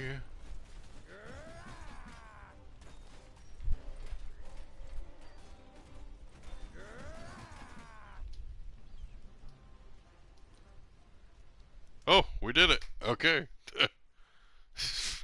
I was thinking, oh crap, did we fail? No, no. That was great. Bowen deal. Very good at chopping down them doors.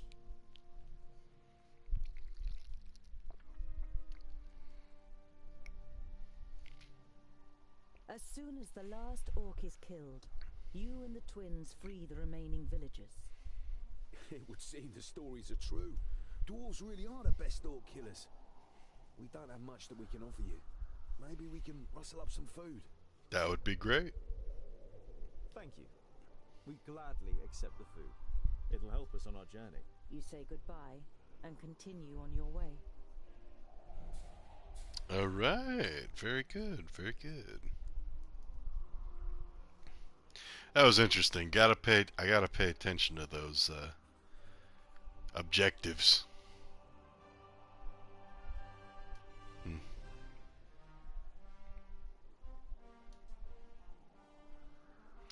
What are we gonna find here? You see a light through the trees. Woodcutters. It inevitably brings to mind your encounter with the woodcutters. You tell the dwarves about your encounter with the woodcutters and how they grilled you. Not exactly your proudest moment. I'll deal with them. They won't make the mistake of taking on a dwarf again. Humans are not our enemies, Boindale.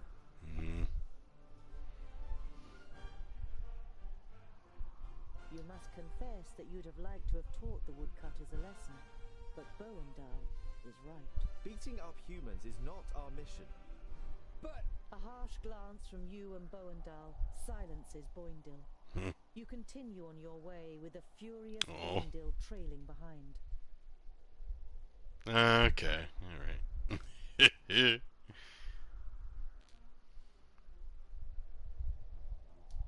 Let's go to this place over here. Axeldale is shrouded in an eerie silence as you approach. There's not a single fishing boat on the river, and many of the houses are now just burnt out. Seems they don't like fish. Boendal gives his brother a reproachful look. There are dead bodies everywhere. Ugh. But it seems to you that there should be more of them. For a brief moment, you hoped that the villagers had fled. But then you realize that the orcs were probably hungry after their victory, and your stomach turns. Boendal lays a hand on your shoulder. Let's go. There's nothing more we can do for these people. But maybe there are others we can help. True. Clute Meadow is recovering from a recent battle. Green-skinned corpses are being incinerated on dozens of pyres. Some of the buildings were damaged, but repair work is already in full swing. You hear some villagers talking about the attack. It would seem that King Tilligorn's cavalry had protected the settlement and destroyed the army of orcs. But the cavalry have already returned to the capital, Talborough. Interesting. Alright, let's go to that merchant. I bet he's got some fun stuff. Might be useful, who knows? Oh gosh, he's gone quite a ways away. Ugh. The tavern. You arrive at a crossroads with a tavern on the corner. A warm light is emanating from its window, lighting up the road around it. A stone sculpture of a sheep stands in front of the door, and above it a sign, swaying gently in the breeze, reads, "The Stone Sheep." You enter the tavern with a determined stride, and are greeted by a thick wall of pipe smoke. The dozen or so drinkers at the tables turn towards you, then give each other astonished and slightly worried looks. You walk to the nearest empty table with the twins in tow and sit down. The landlord comes out from behind the bar. What can I get you? You hear surly muttering from one of the tables. What are groundlings doing showing their faces here, now of all times?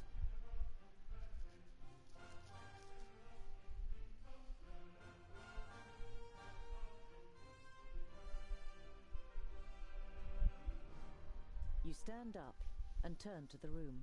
This round's on me. The faces of the guests and the landlord brighten up immediately. The landlord gets to work pulling everyone a beer and handing out the tankards.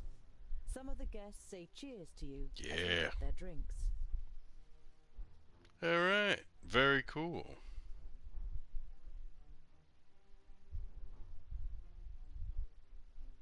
Did two travellers pass this way? One was a famulus, the other a mercenary. The landlord shakes his head indifferently and mumbles something incoherently. One of the guests is about to say something, but shuts up when the person next to him gives him a poke. You turn to the guest who'd muttered something about groundlings. And why is it so strange that we're here? The man glances up briefly and then stares drunkenly at his tankard and mutters with a slur, Don't play the innocent. The orcs are terrorizing our lands. And whose fault is it? You let them in. I was not at the Stone Gateway, and I don't know what happened. But you can be sure of one thing. Dwarves would never cooperate with orcs. We kill them no sooner than we say them, or my name isn't Boindle Doubleblade. The drunkard and his neighbour are given a start. They mumble an apology and turn their attention to the beer in front of them. Alright. What do we got here? Ooh. Oh, we got 25 provisions. Yeah, we could go for some more of that.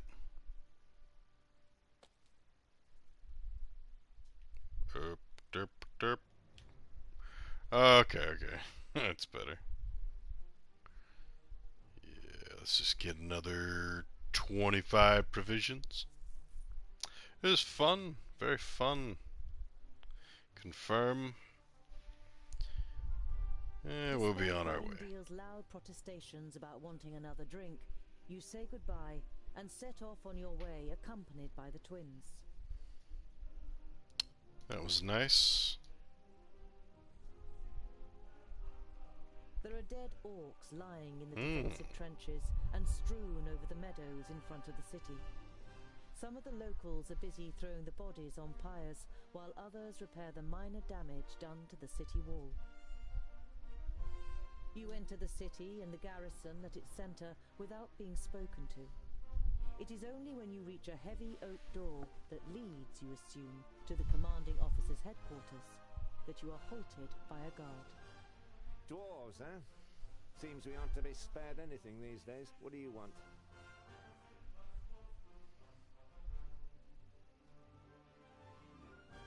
It looks like you've got an orc problem. Had. Our scouts detected the army early on, and we were able to repel them without any great losses. A small army of orcs like that couldn't breach our mighty walls. Your mighty walls look like they're about to collapse under their own weight. The soldier isn't intimidated by Boindil. He juts his chin out confidently. At least they stopped the orcs, unlike your dwarven walls in the north. I must speak with your commander. Commander Valor doesn't have time. He's still very busy dealing with the aftermath of the orc attack.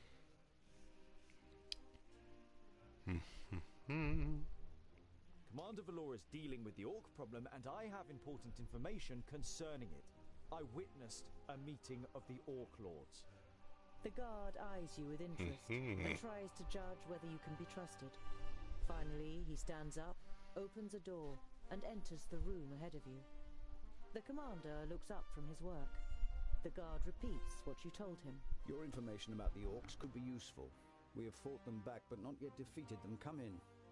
The commander listens attentively, and now and then asks questions, as you tell him about the 3 orc armies, and the meeting of the chieftains with the Alv Sintheras. This sounds very grave. I will send out messengers. We must be prepared. Nice. The orc army that attacked you was able to escape. What was left of it?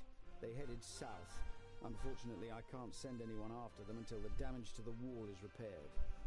To the south. Towards Scalebrook, perhaps. We defeated an army of orcs down there. It wasn't an easy fight, but they'd already taken a bit of a beating. By Steepleton's soldiers, I assume. The commander looks at you and seems torn for a moment. Then he pulls himself together. Perhaps you didn't know, but the administration had a bounty on the heads of that horde of orcs. Here, this gold is well deserved. All right. Send a carrier pigeon to La Ionin. Send a carrier pigeon to Lot Yonan in Yonandar.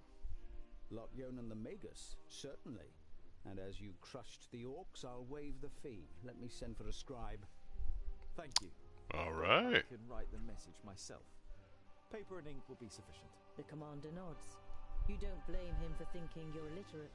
Very few ordinary folk can read or write.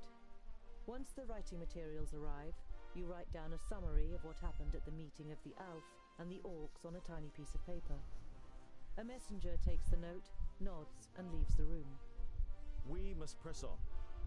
Farewell, Commander Valor. Kill as many orcs as you can, dwarves. Palandir will be with you. Nice. That was a good experience there. Let's plur. See a camp with a wagon and 2 people on the edge of the path. Behind them, Black Saddle towers up above a thick, dark Black forest, Saddle. about a half a day's journey away.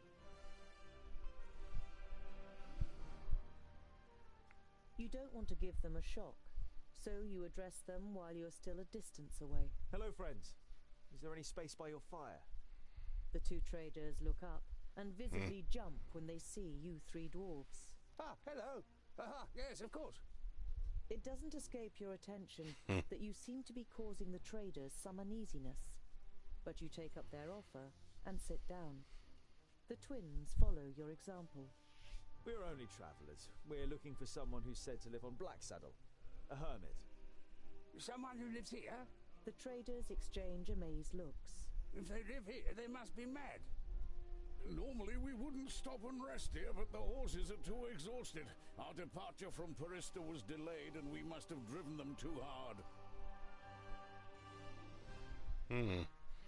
Black Saddle.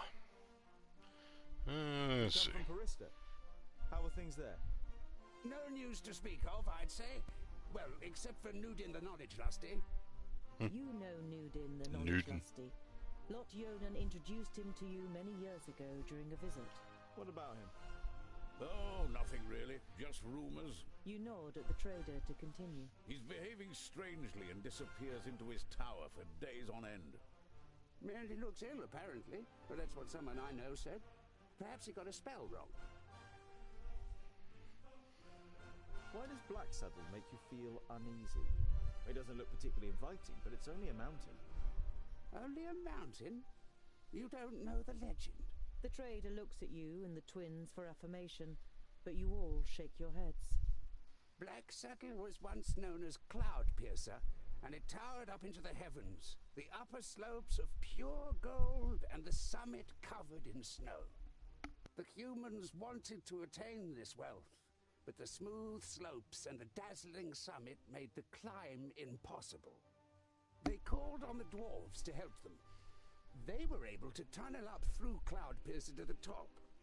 They hollowed it out and carried away the gold.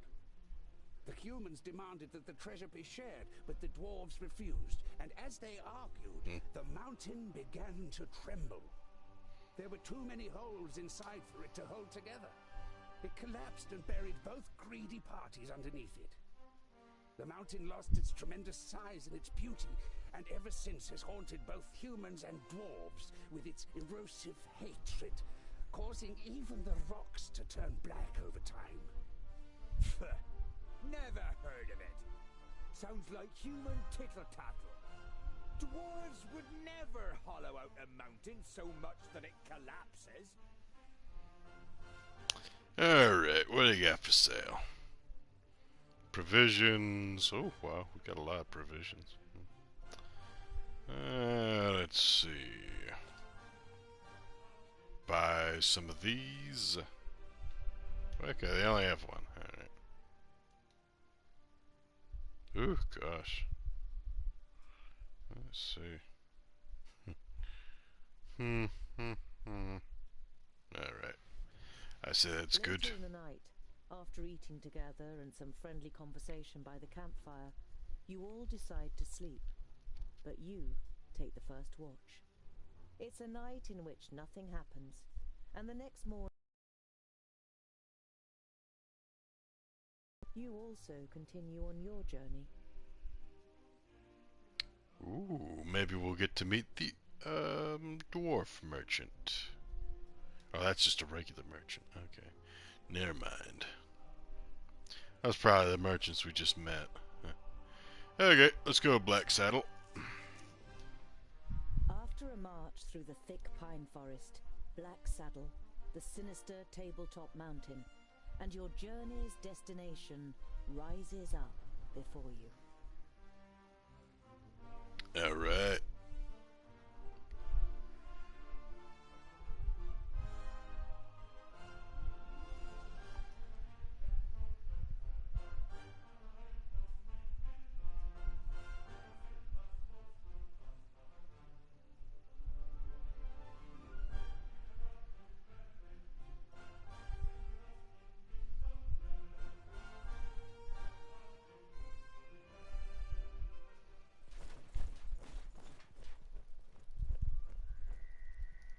Are you sure that the Famulus lives here? Yes, according to Lot Yonan. Although you try to put a lot of assurance into your voice, you too see no signs that anyone lives here. No castle, no tunnel, no camp. There's nothing here but mountain. Then we'll have to take a closer look. You do that, scholar. We'll be waiting for you here. You think about objecting, but it would just be a waste of breath.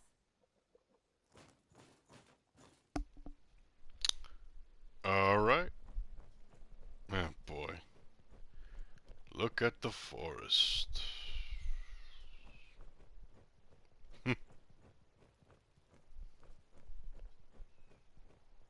Oh, look at the crack. I can only climb a little way here. There must be a better way. Alright.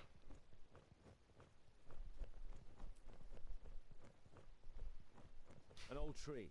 Looks like it could fall down at any moment. Uh-huh. go.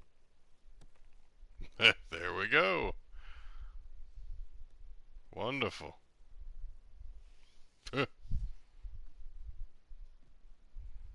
All right.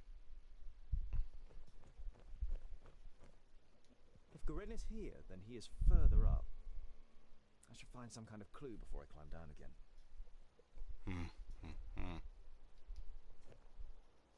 I should be able to get up here.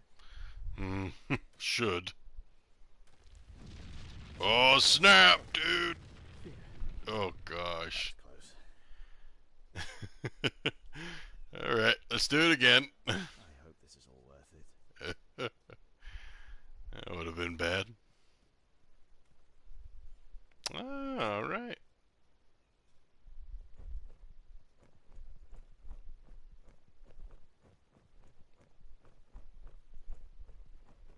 This is fun. There's something engraved on it. You realize with surprise that there are runes in the Dwarven language. Built with the blood of our enemies, be unyielding as the rock, and soak the land in their blood. Wow. Huh? Oh. Ha ha ha. Secret tunnel. Secret tunnel. Secret tunnel.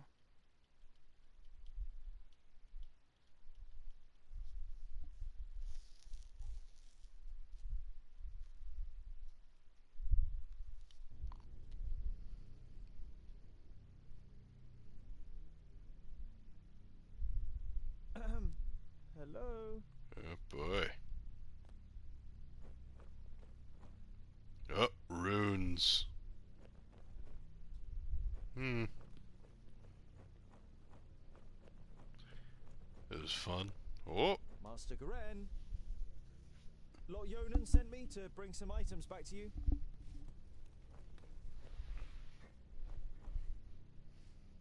My inquiries are almost at an end. That means I can finally go to be with my sunshine. I have never been to Greenglade, but I think I will like it there. I deposited my most valuable things in the grave of Horengarth before my departure and secured it with magic. The password is... You recognize the following words as rune names, but they're written in the learned language, so you don't know which they are. Greenglade. Oh, great. Alright. Take the lamp. Useful. An eternal flame. I know who taught him that. Nice. You see sketches and notes on the architectural features, statues and wall reliefs. It seems Garen spent a lot of time studying this place. Maybe he's a kind of a dwarf historian, or maybe he's just a treasure hunter. Very cool. Oh. Oh. Hello. Oh snap! Goblins. Spiders. Who knows? Provisions. It looks as though Garen lived in the fortress for a while. It also seems that he left several lunar orbits ago. Yeah, I'm taking them provisions, dude. Stealing, it would just be a shame if the provisions went off. Yeah. Might as well light up these things as well.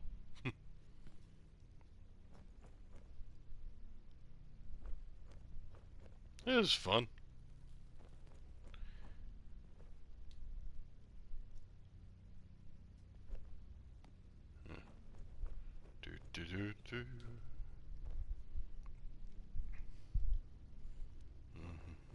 A series of weapons that are all clearly of dwarven origin.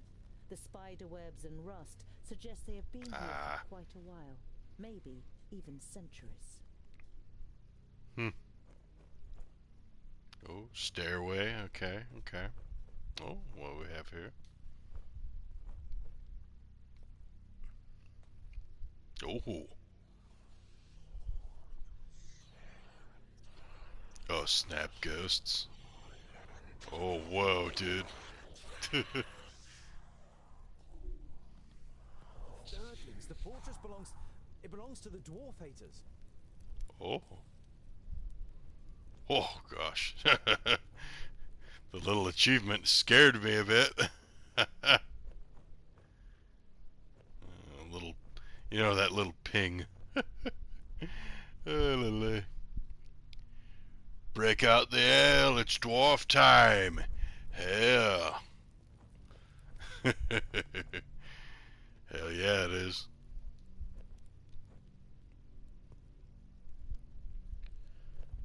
Alright. Doing some exploring. Gotta say, it's a nice little game. Nice little game. It would seem that even the Thirdlings worship Vrakas, but in all the other kingdoms his shrine would be the biggest, not the statue of the kingdom's progenitor. A couple of gold coins are in the bowl in front of the shrine. Yeah. For Vrakas. Can't do any harm. Yeah, why not, honestly? Okay, I guess that's it for this little dungeon.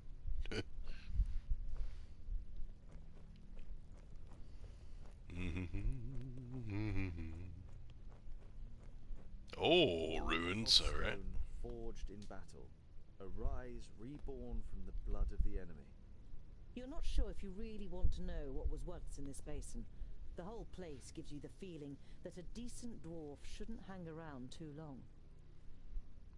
I gotta say, this is a very nice game. You know, it's RTS, you know, real-time strategy. A rune. Clearly I magical. mean, really, so far I've played probably about an hour and a half, maybe. But yeah, it's been very. I think it's been good. I think it's been a fun time.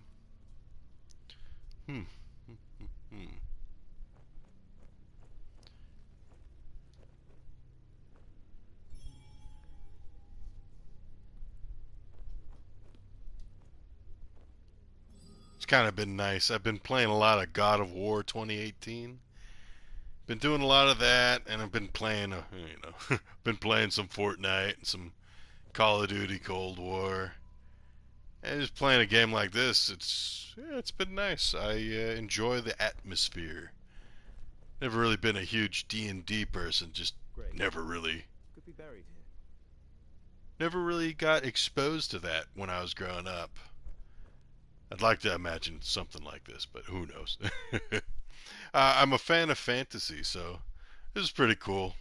I've been meaning to listen to the audiobooks of the books that this game is an adaptation of. I think it's called The Dwarves as well. I know that there's a lot of books in this series. It's like probably 4 books, maybe 5. It's like the Dwarves, the War of the Dwarves, Revenge of the Dwarves. A lot of dwarves. A lot of dwarf stuff. But yeah, you know, you got a pretty nice little story. Oh, a tree. Oh, rock face. Here's a... No, forget it. Okay. Okay.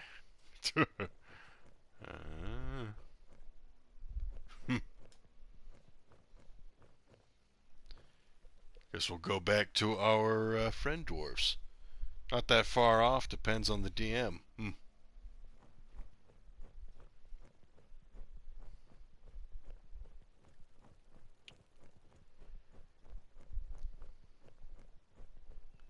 Ah, there we go.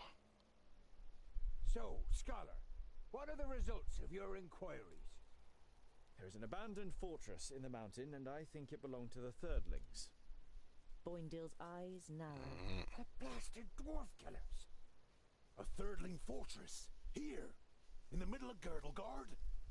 We must let High King Gundrabur know about this. The fortress has been long abandoned by the looks of it. Anyway, I can't go to Ogre's death until I have completed my quest. Goren is in Greenglade. Huh.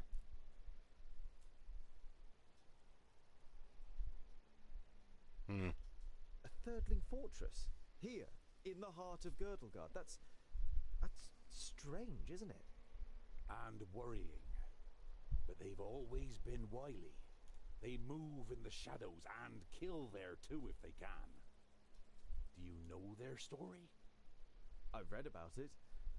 Lorenberg, their progenitor, rejected the name that Vrakas gave him, who in turn did not give him any special talents, so his kingdom studied war. It helps them defending the East, but it also meant they ended up confronting the other kingdoms. No dwarf would ever even think of injuring one of his kind, never mind killing them. But the dwarf killers are proud of it. When they were even more powerful, they wanted to become the rulers of all dwarves. They are envious of our skills. They haven't been heard of for a long time, but you can be sure there isn't a single dwarf alive who doesn't hate them. Very interesting. The High King. Why do you want to bring me to him? All right then. It's about the choice of the new High King. Gandagar, the king of the Fourthlings, is with his entourage in Ogre's death and is supposed to ascend the throne. But our acting High King Gundrabur wants to prevent that from happening. He fears that Gandagar wishes to instigate a war against the elves. What have I got to do with that? Boindil is about to say something, but is silenced by a nudge in the side from his brother. High King Gundrabur will explain everything when the time comes. You look distrustfully from one twin to the other. Boindil has donned an innocent expression, and Boendal doesn't give you the impression that he has anything else to say on the matter. Gotta say, I really enjoy the little portraits on the, like on the little text box here. The narration's nice, it's pleasant to listen to. I gotta say, so far, the game's pretty nice. There's a few parts where it kind of chugged a bit, a little bit of stuttering. Noticeably, when I started up the game and started the campaign, there was a little bit of a cutscene type deal. It seemed like it was kind of like chugging frames.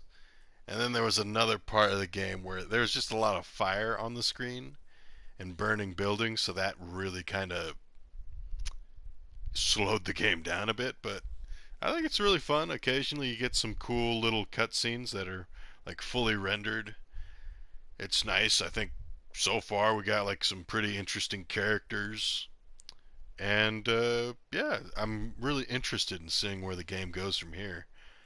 Let's see. What does this king? I think the story is fun too. Dwarves and elves just don't get along. Braccus and Satalia made us that way. I know that, but going to war for just that after all this time. Well, there must be more behind it. They say that the king of the Fourthlings is full of hatred and is a hothead in this matter. Whatever, your High King must wait. I have a quest to carry out in Greenglade.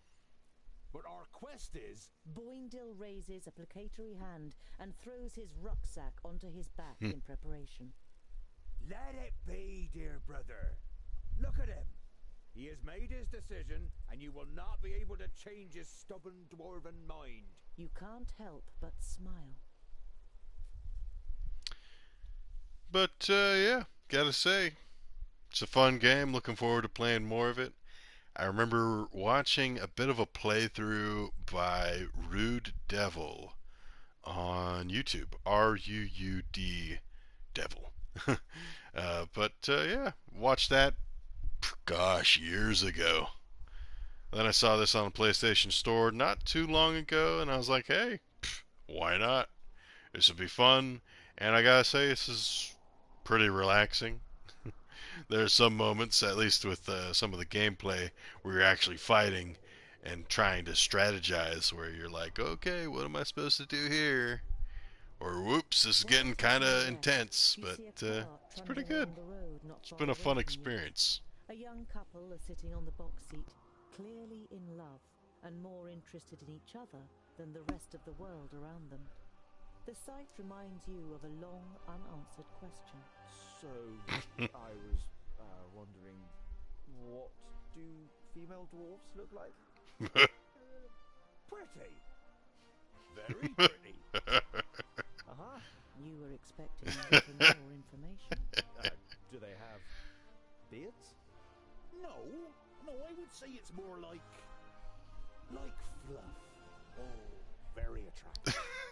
And what do they do? I mean, are they warriors too? In our kingdom, most take care of domestic life. They take the animals down to the meadows and the valleys, make sure the clothes. It only ever causes problems when men and women stand shoulder to shoulder in battle.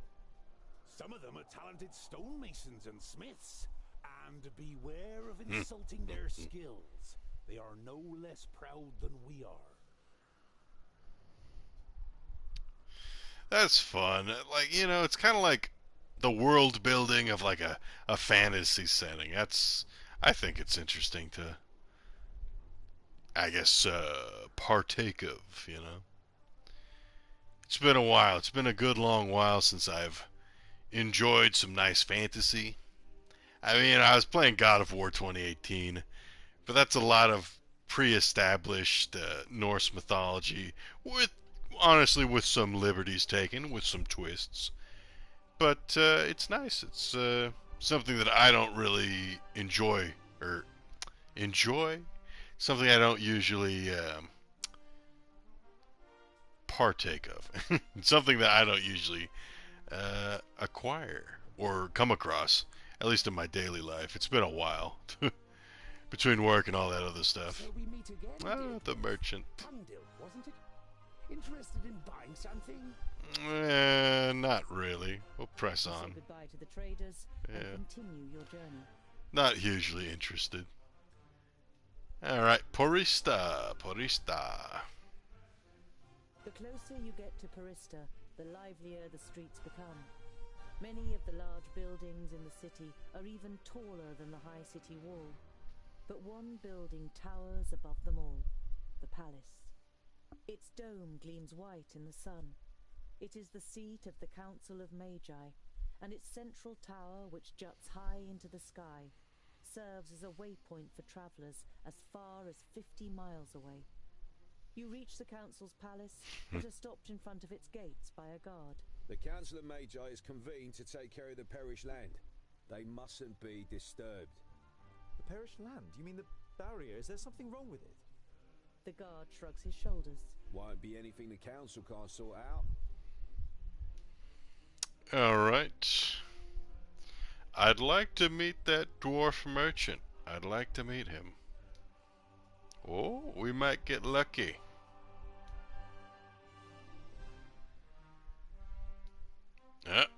We gotta catch him now. Alright, come on. Get back here. Come on. We'll go to that question mark. Might as well, at least. Come on. You arrive at a small, bustling village. One thing is clearly missing from the lively scene. The sound of metal on metal from the village smithy that would normally be heard above everything else at this time of day. A dour, grim-looking man is sitting in front of the forge with his right arm in a sling. His expression brightens as he sees you, and he jumps to his feet. Dear dwarves, could I interest you in helping me in my workshop for a day? The man's expression is somewhere between desperation and hope.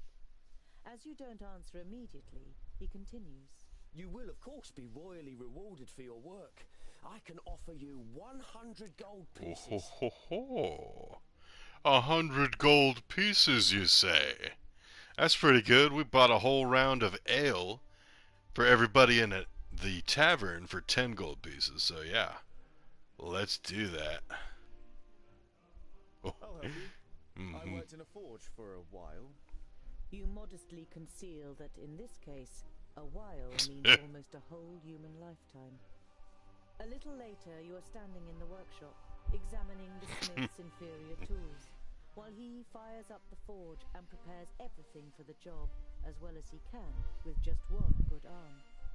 You weren't able to persuade the twins to help you. As warriors, they'd rather go hunting, Boindil declared. But you think it's more probable that you'll find them drinking beer. But you don't care. You're excited about being able to smith again after such a long time. Hours later, you have forgotten everything around you. The heat of the forge, the sweat on your warm skin, the play of the flames. You're in your element. and work as if in a trance.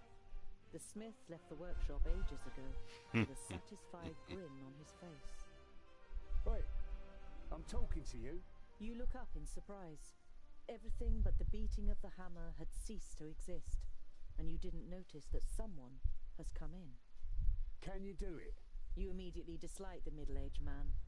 He sounds you out so doggedly with his light grey eyes that it feels as though he wants to look right through you and into your deepest thoughts. The man points to 2 horses. Those 2 in 1 hour.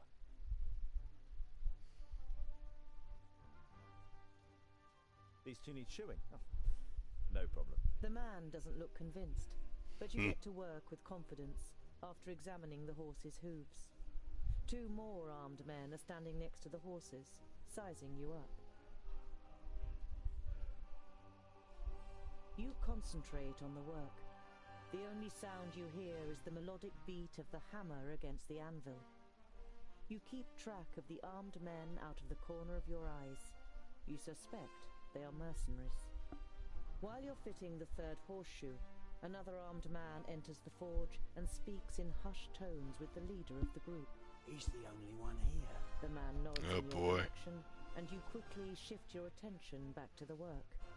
You play it cool and complete the work.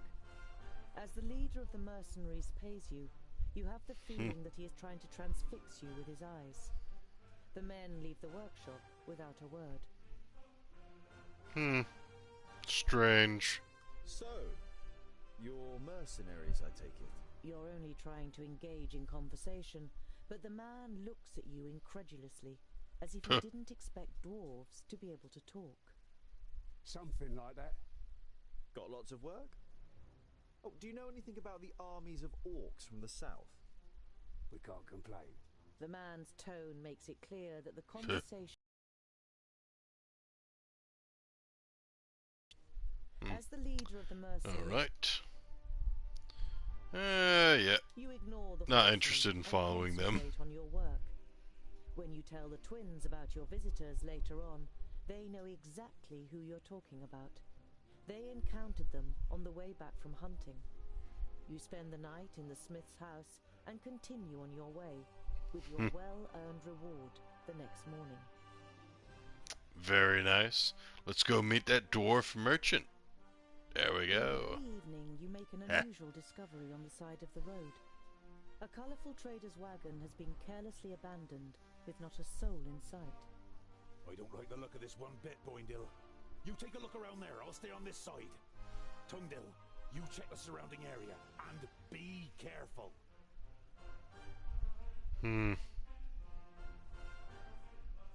can see a lot of tracks in the mud around the wagon. Hoof prints and footprints from humans in heavy boots.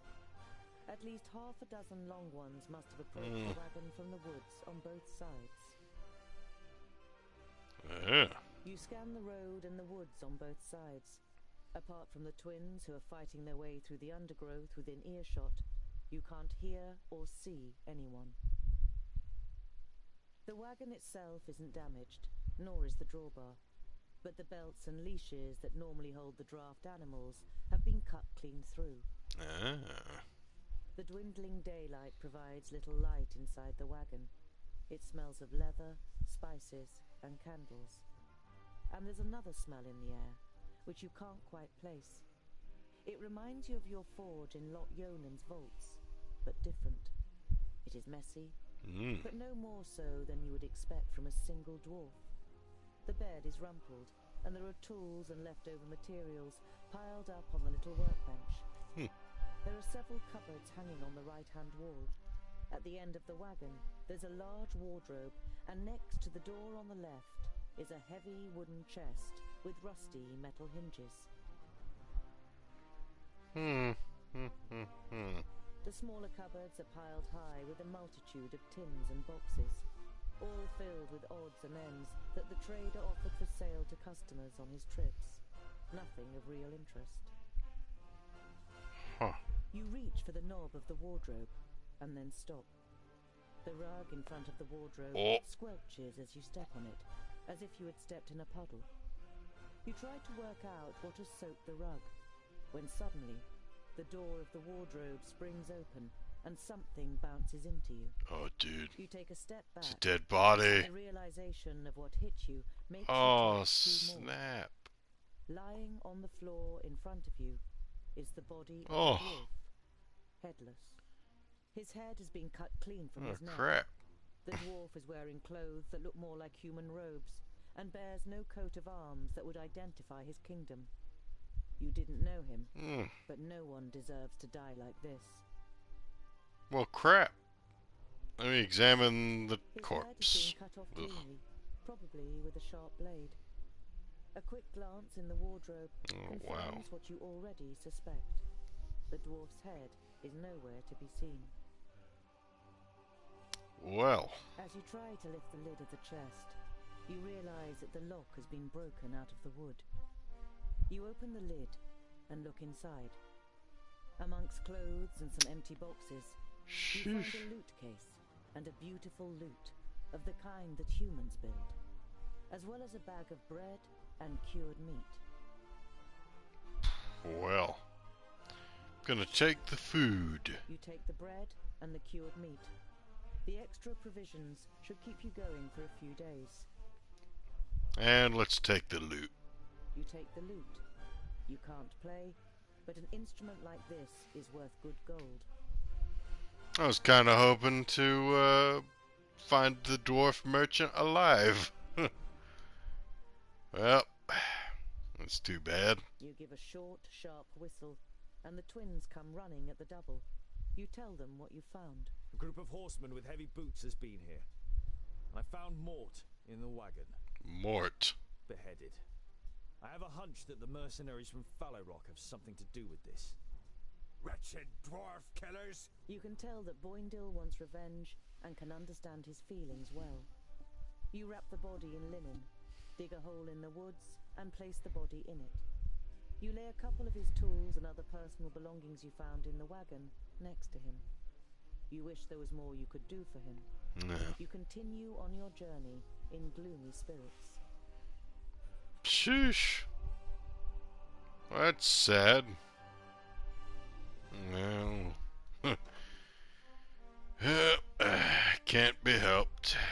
Poor Mort. Rest in peace. We have a loot. Very cool. Got some more provisions. We got some gold. That's always nice. I was hoping to buy some more stuff, but well. Oh. You come across an orchard next to a farmstead and surrounded by several fields of wheat. You don't see anyone working in the fields, but there's a young man lying under an apple tree. He has his legs crossed and a straw hat is covering his face. Excuse me, but we're looking for a group of mercenaries. Have they passed by here? The young man is startled. He must have nodded off. He looks around anxiously. When he sees you, the fear disappears from his face and is replaced by curiosity. It seems to you that the man is sizing you up. And if I answer, what's in it for me? You hold on to your legs. Nice. If you can't help us, we'd be happy to ask the owner of the farmstead. We'll just tell him that the man sleeping in the shade of the orchard sent us. What do you think? The man seems to size you up, and then a crooked smile spreads across his face. All right, you caught me. The people rode northwest. But please don't tell Father Mullen. There's no reason for that if you told the truth. So, northwest, you say?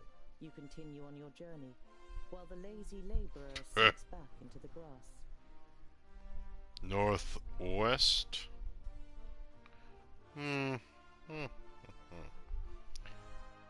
Well, I'm gonna guess north is towards the perished land, and west, well, I'm assuming that's west, so okay, yeah, we'll go this way.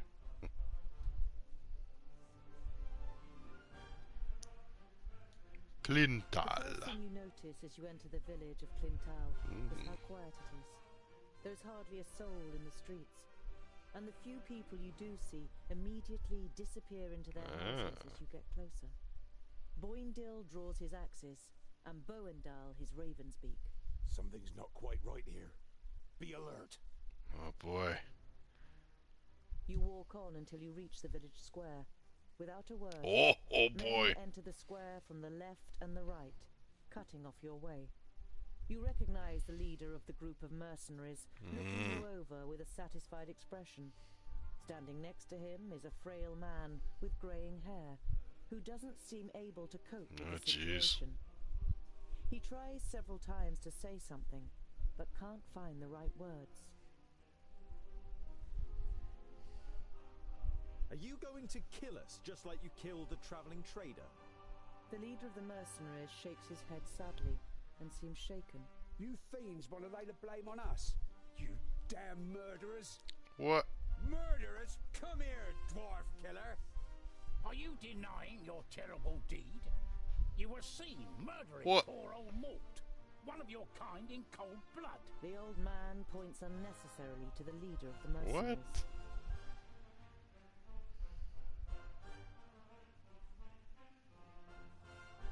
We found Mort's wagon on the side of the road a few days ago. He had been decapitated and his head was gone. You wait a moment for your words to take full effect. There were prints in the mud made by humans and horses. We were there, but only after you murdered the trader. If it hadn't been so inappropriate, you would smirk. The human has fallen into your trap. So you were there after us, but still managed to watch us do it. Then you overtook us and only confront us now and here. Several days' journey from the place where it happened. Your story doesn't seem to make much sense. We know what we saw, and you won't talk your way out of it, dwarf. The leader of the mercenaries draws his sword. Some of the villagers seem to doubt the mercenaries' words, but others stand by his side, and events take their course. Oh boy. Let's fight.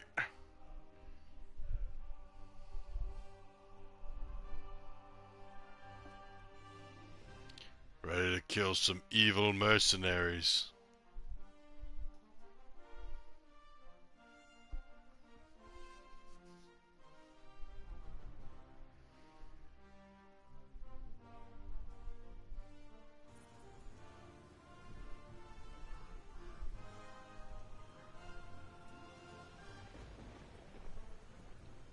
Alright. Let's do this. Come on, come on. Watch out for the archers. All Concentrate right. on the mercenaries and try not to kill the villagers. I don't know. Let's see. Let's.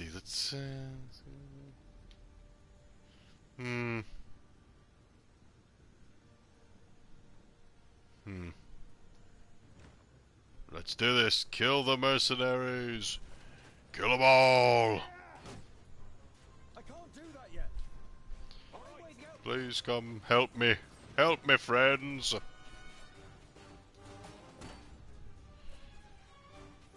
Please wait a moment. Yes?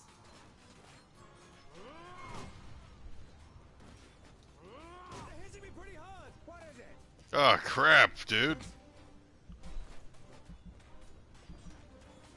Bow and tongue, Dill. Be careful, my boy. Ugh. Oh, no.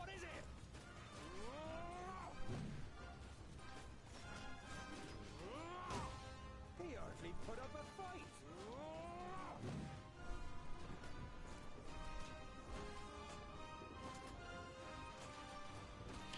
Yeah, you stay out of that damage there. Okay. Oh, gosh. Okay, we're healing. Cool, cool. Gosh, that was brutal. Alright. Come to me. Come to me.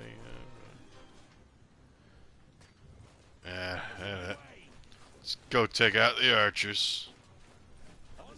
This is fun.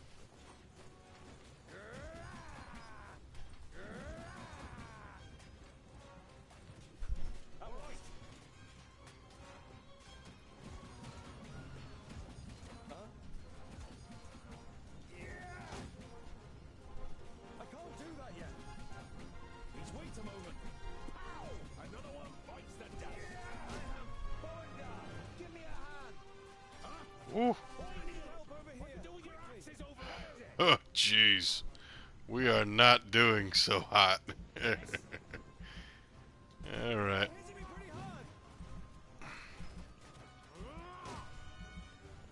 Kill these guys. Don't rush me. I'll be ready soon. Don't rush me. Ah, gosh. Who's next? Of course. Help me. I can't do that yet, huh?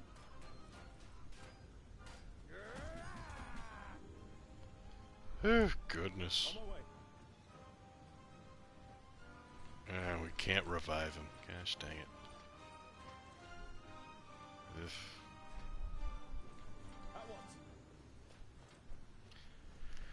Let's regain some health. Gosh dang it. Understood. On my way.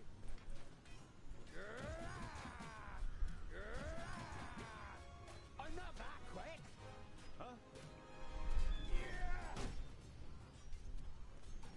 Please wait a moment. And what now? Who's next?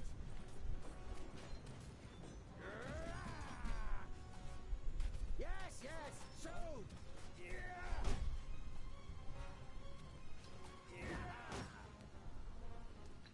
Whew, goodness. Oh, we must have gained a level. Okay. Ooh. Gosh. Yeesh. Those guys packed a punch. Gosh dang. They took down Bowendahl. Ugh. And we had to kill some of them peasants. Falls to the ground, the villagers stop attacking you and retreat. You and Bowendahl have to physically restrain Boindil until he comes to his senses. Otherwise, he would have followed them into their houses.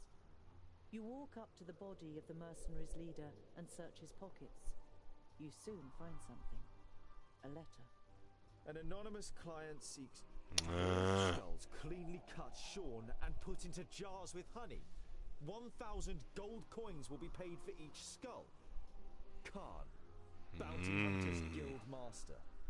That's bounty hunters hunting for dwarves. Yeesh. Despicable. You hold the letter aloft so that everyone can see it. Look, citizens of Clintel, proof that these men are the killers. They are bounty hunters hunting for dwarves. Justice. The village elder comes out of one of the houses, flanked by other villagers. You ignore their weapons, as well as their sinister expressions, and hand over the letter. It would seem you are telling the truth. We have been deceived and raised our weapons against the innocent. The man's face is full of grief and pain. And we have been made to pay. You have killed men who were close to us. Go now. We must bury them. Okay. You manage to revenge Mort's death, but it doesn't feel like a victory. Too much blood has been spilt. Those peasants packed a punch. Sheesh. Alright. That's decent. We had a decent fight. Yeah. Let's see if we can get some provisions. Sungurd. The hamlet of Sungurd certainly lives up to its name. You arrive as the sun sets behind the tower of a Palandial temple, lighting up its stained glass. There's a shop in the village, and through the window, as well as some everyday objects and food, you also spy a shelf full of books. Aha. A small bell rings as you enter the shop. The twins look around, but seem rather disinterested, until they discover a couple of gemstones on display. On the wall to your left is the bookshelf you saw through the window. It's quite unusual for a village shop to sell books. You stroll towards the bookshelf and read some of the titles written on the spines of the books. You know many of the works from Lot Yonan's library. Oh, by Vracus, look, dear brother. The scholar really is looking up.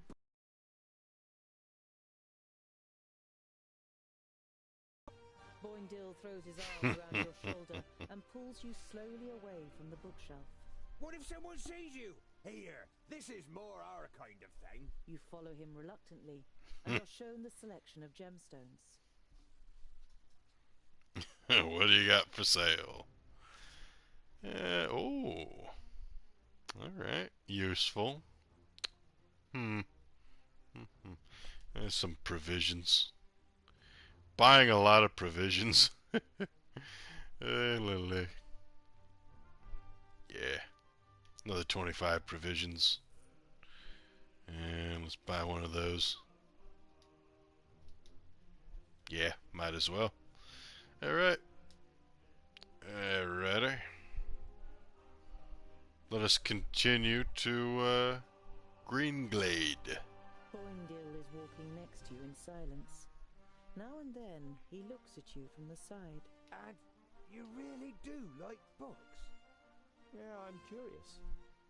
And you can find many answers in books. Won't you have found all the answers at some point? Quite the contrary. The more books you read, the more questions you ask. Ah, I knew it. Oh, just a waste of time. Oh, let's take a look. Bowendahl needs to heal up a little bit more. A little bit more. Nice. Go around here a little more. Yeah. Alright. We're all healed up. Let's do this. You approach the village and can tell even from far off that something isn't right. The smell of burnt wood and death is in the air. Oh boy. Orcs.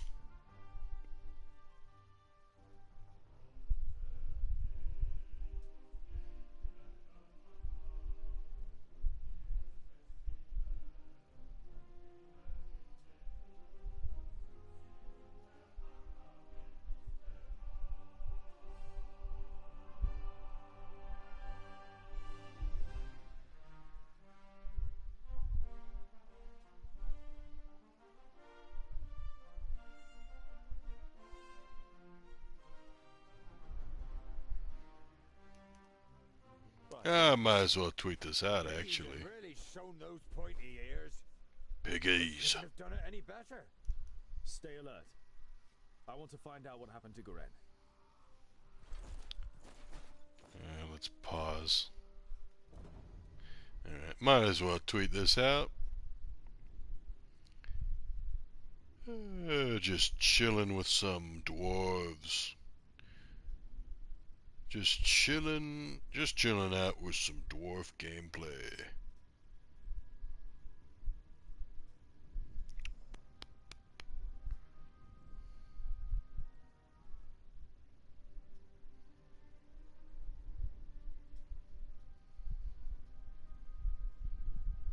The dwarves.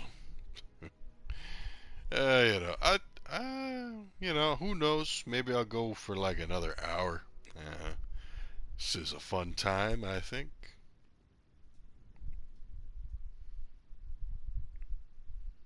Paste the link right there, and yeah, we tweeted it out.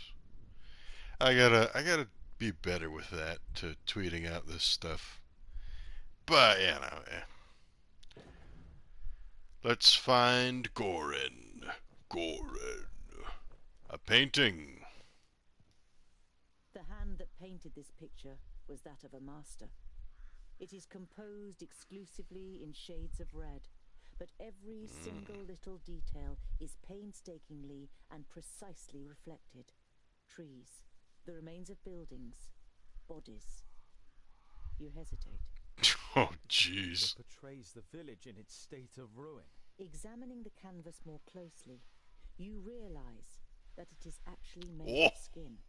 And the red paint seems more than suspicious now. Oh, God. Yeah, throw that. Oh, yeah. Oh, dude. Yeah, throw that in the fire. This is the most disgusting thing I have ever seen. Yeah, burn that. Oh. Dude, alright. That's metal. Alright, we got some bodies over here. Elf bodies. Okay, okay. Okay, nothing in there. Let's see.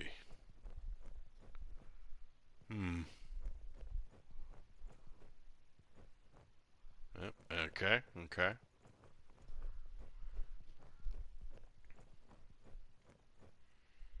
Yep. Alright, alright. What else we got? What else we got? Ah. Big red hoof marks. Okay. Interesting.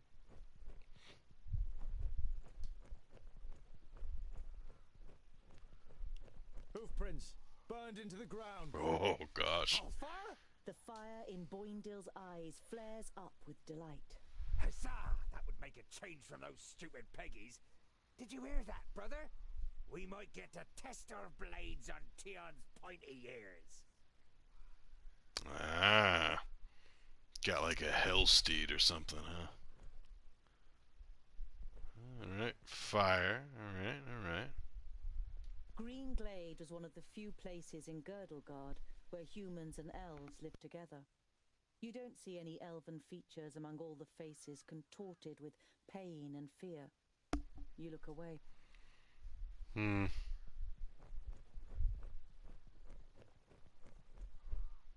Anything there? Okay, nothing there. Alright. Oh boy. Let's see what we got in here. Oh, oh. You have read about the elves and their buildings. This here had always just been a small example of their architectural skill, which achieved perfection in Alandur. Now burning and ruined, the pavilion makes an even sadder impression. Alright, alright.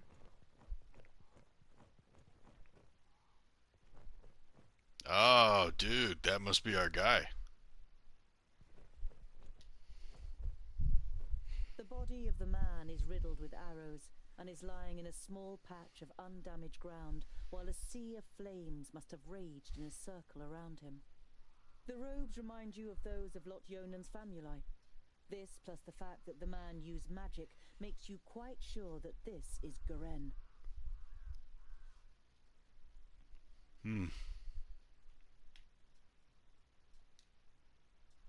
Garen had these books on him when he was attacked. Was he trying to bring them to safety? Your eyes fall upon a sealed letter next to the books. The circumstances seem grave enough for you to break the seal. Greetings, Turga. I am glad to hear that you finally wish to confide in Lot Yonan. I have found out something new about the demon.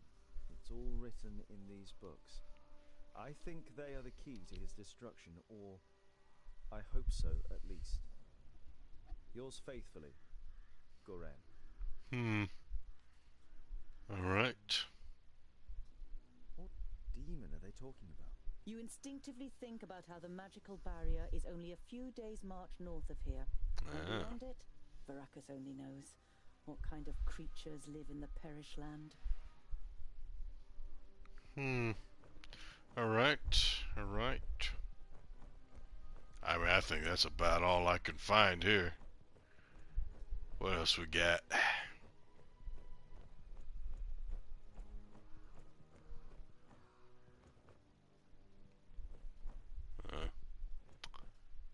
Okay. Oh gosh. Oh. Oh, jeez. Oh, that thing's a skeleton. His graceful snow-white face still radiates jeez. in terrible contrast to the rest of her appearance. Ugh. From the neck down, she is nothing more than a blood-red, damp and glistening skeleton. There are long nails sticking through her thin bones, and where her beautiful eyes once were are now gaping black holes. In your imagination, you see the Alfar Shadow Mare standing around the Lady of Greenglade, devouring her, while she, nailed to the tree, squirms and screams in pain. You quickly put your hand over your mouth. Jeez. You destroyed my painting. Now I need fresh blood to paint a new one. Huzzah! This will be fun. We finally get to fight. I hope your blood doesn't clot too much. It has to be nice and fluid for my fine brushstrokes. Jeez. How do you plan to defeat us, pointy ears? There are 3 of us. Oh, only 3. That makes it easier. She looks over the corpses. Oh, Tavern lueth buanre. Oh, zombies. What's happening? Jeez. We gotta fight all these things. Perished land. Impossible. Greenglade is south of the barrier. I know of nothing else that can resurrect the dead. Knock their heads off or they'll keep coming back. Okay. Okay, what do we got? What do we got?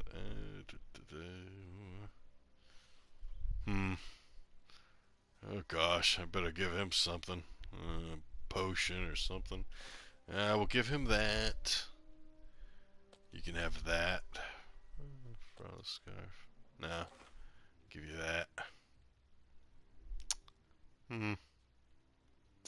Yep. Let me just take a moment to mute my microphone.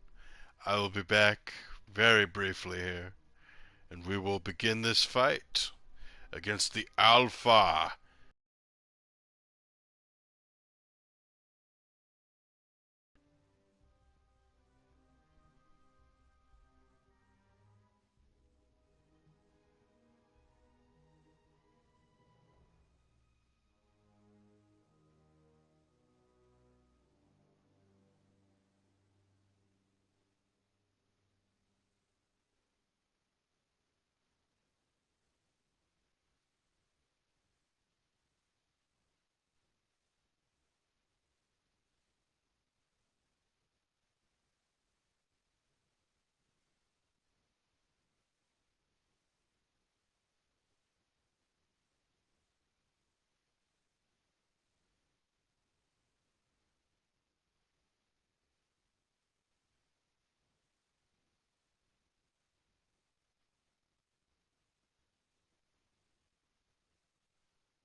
Jeez. Had to take a bit of a breather. Been wearing these headphones for a while now. Gosh. Oh, yo, shout out to that Gen X guy. Yep, I am awake. I am awake. Playing the Dwarves.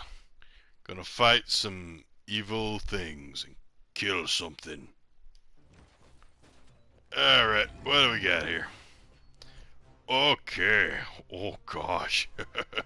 This is gonna be nuts. Alright, alright. Kill the Alfar and the Shadow Mare.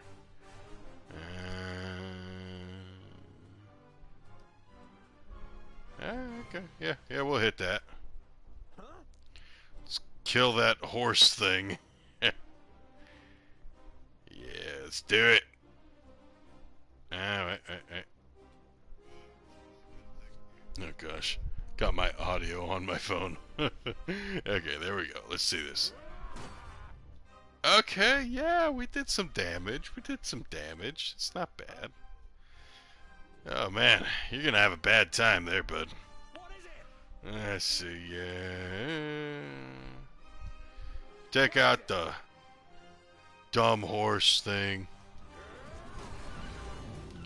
Oh gosh, tongue dill. You're having a bad time. Yes? Alright, yeah. Oh gosh. gosh, that's a lot of damage. That's a lot of damage. Okay. On my way. Oh gosh. It's pretty fun. It's pretty fun. Kind of like a action RPG with like a real-time strategy in it, kinda. It's pretty fun. I like it.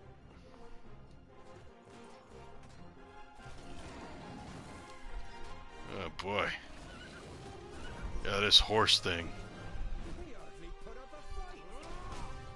Oh, dude, we can kill this horse.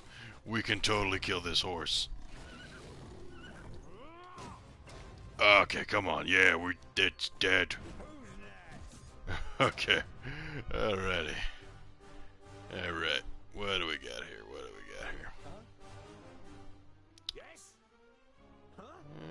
Alright. Okay, he's gone berserker. That's fine. Yeah.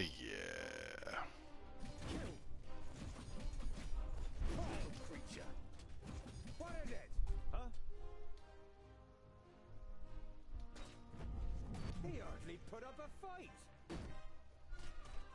I didn't hit you very hard. What is it? Killed. Wild creature. And what now? Easy.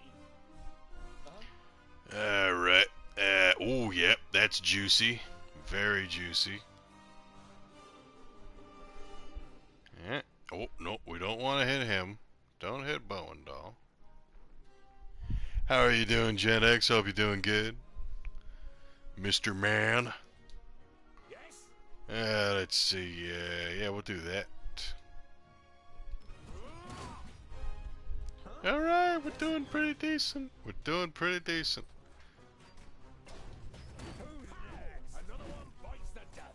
Alright, we're doing good.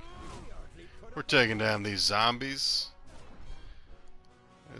Oh yeah, let's just go right into it. Yeah.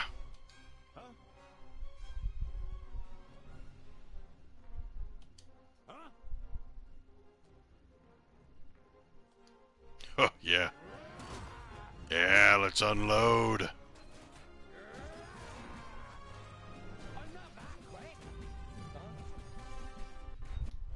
Okay. It's pretty good. We're doing solid.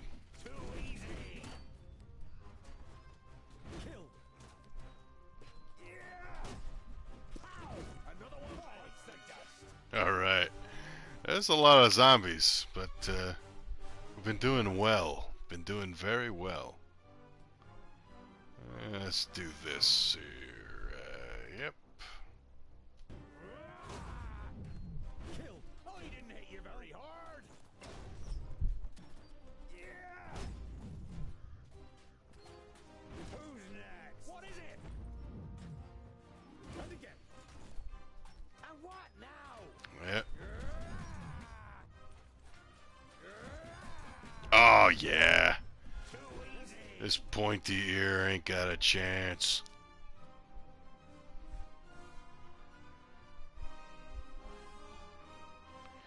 Okay. You can do that. We'll do that. Oh yeah. Oh gosh, that was easy. Too easy. Ah, good stuff. We did it. Oh God, it's alive. You protected the glade. Oh. Oh, don't touch him. The perished land. The barrier has fallen. You can feel your stomach cramping. Unlike Boindale, you can't say a word. The damn Magi only had one job. So this is what it is like to rise from the dead. I feel nothing. I am left with nothing. My love, my beauty, my home, and my forest. Everything has been taken from me. I beg you, have mercy and put an end to my suffering. Without even being able to look into her eyes, you recognize the sadness in the elf maiden's expression. The dignity that she must once have radiated can only be imagined in her current state. Yep, decapitator. Your stomach turns, but you know that it's right. Kia. Ugh. You've never seen the twins looking so serious. They would pit themselves against any army of orcs, but this is something beyond their power, and yours. We need the Magi. They must rebuild the barrier. Whew. We must go to Lot-Yonan before the Perish Land spreads further. He will know what is to be done. Neither of your companions objects. I can't believe it. The barrier has fallen. How could that happen? Who could tell? Anything could go wrong with all that hocus pocus. It had held back the Perish Land since the fall of the Fifthlings. Reinforcing the barrier whenever it loses power is the primary duty of the Great Magi. I can't imagine how Nodon or anyone else could have broken through it. You think of the demons mentioned in Garen's letter. You wonder whether it could be possible that a demon from the Outer Lands might possess powers so great that even the 6 Magi weren't ready for it. That was a fun one. That was really good. Everybody made it through. Everybody survived. Very cool indeed. Oh, and we leveled up. That is wonderful. Let's see. Leap attack, charge. Not a fan of charge. Leap attack is alright.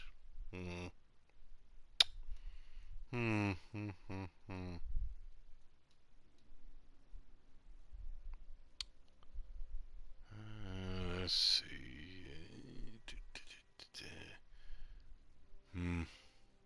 I'd rather have leap attack, personally. Rather have leap attack. Confirm. Alright, good stuff, good stuff.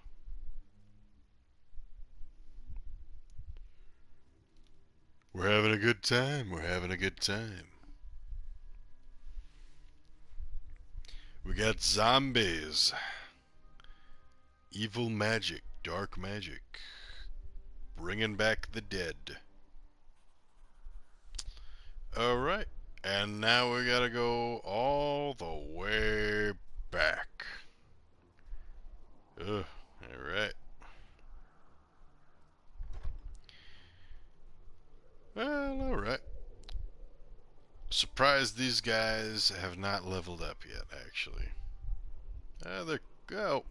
Bowendahl is close. Actually, yeah, I think they have leveled up at least once already, but not bad, not bad. Alrighty.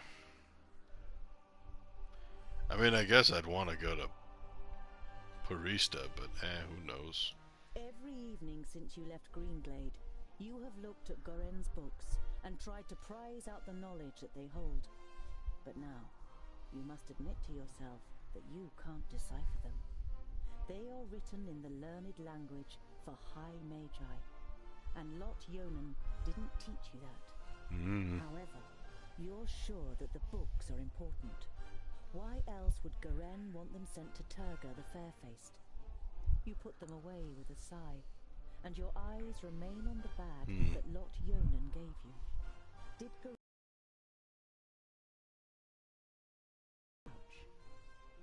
You pick up the pouch and look at it. Lot-Yonan forbade me from opening the pouch. The hamlet of Sungird certainly lives up to its name. There's a shop in the village. Continue on our way. Yeah, it really sucks. The dwarf merchant is already dead, so we can't, like, buy stuff from him. Just like previous nights, You are haunted by the gosh. image of the elf maiden nailed to the tree in Greenglade. That was pretty You wake crazy. from your sleep and look around you. The night is unusually dark. Despite your good dwarven eyes, you can only make out Boendal's outline, even though he's keeping watch only a few steps away. You're about to lie down again. Oh, When you jeez. suddenly feel something cold Oh, against your crap, throat. dude. Next to you, the pale face of an elf slides into view. Good evening. I'm afraid we missed each other in Greenglade, Oh. so my companion had to receive you on her own. You don't have much experience with Alpha, and only want to act when you're sure that it will achieve something. Don't worry, I won't kill you. Not yet. Do you know what I am going to do instead? You feverishly search for an answer, but you can't even imagine how an Alpha thinks. I will kill everyone who means anything to you. I will destroy your life. Oh, jeez. Sink into hopelessness, groundling. Your downfall is called Syntheras. You tense your muscles, readying to defend yourself, but suddenly realize that the blade against your throat has disappeared. Oh, You look gosh. around, astonished. The elf is nowhere to be seen. You look over to Boendal, who is easy to recognize in the bright moonlight. Next to you, Boindil smacks his lips in his sleep. You touch your throat, and when you don't feel anything, you breathe out, relieved. Just a nightmare. At least that's what you tell yourself. But you don't close your eyes for the rest of the night. Yeesh. Barista. You reach Parista and go straight. The guard looks around nervously. Lightning bolts. Ah. A couple of days ago. Not like in a storm, but in all the colours of the rainbow. On the next day, we were told that the Magi had all departed again, and Master Nudin was not to be disturbed. No one has been allowed in the palace since then. Not even us. The Yeesh. report of lightning bolts doesn't particularly worry you. On the contrary. If the Magi have travelled back to their kingdoms, it can only mean that they were able to reinforce the barrier. You are eager to hear Lot Yonan's account in the vaults. Alright, alright.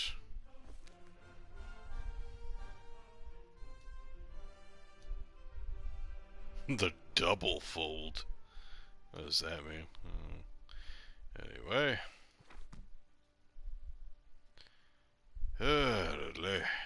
What's the best way? Yep. Let's get a move on. Boindil unwraps his dwarf cheese again and cooks it on the fire. When he offers you a piece, you take it. I knew we'd make a dwarf of you in the end. You chew on the cheese so you don't have to answer. It tastes better than you first thought. Cheese.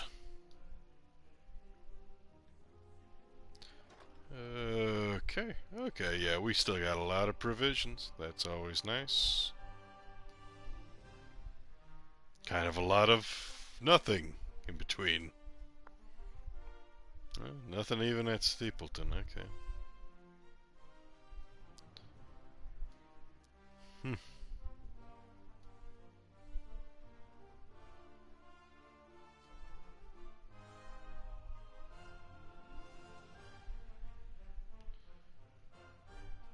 Alright, we're gonna get there pretty quick.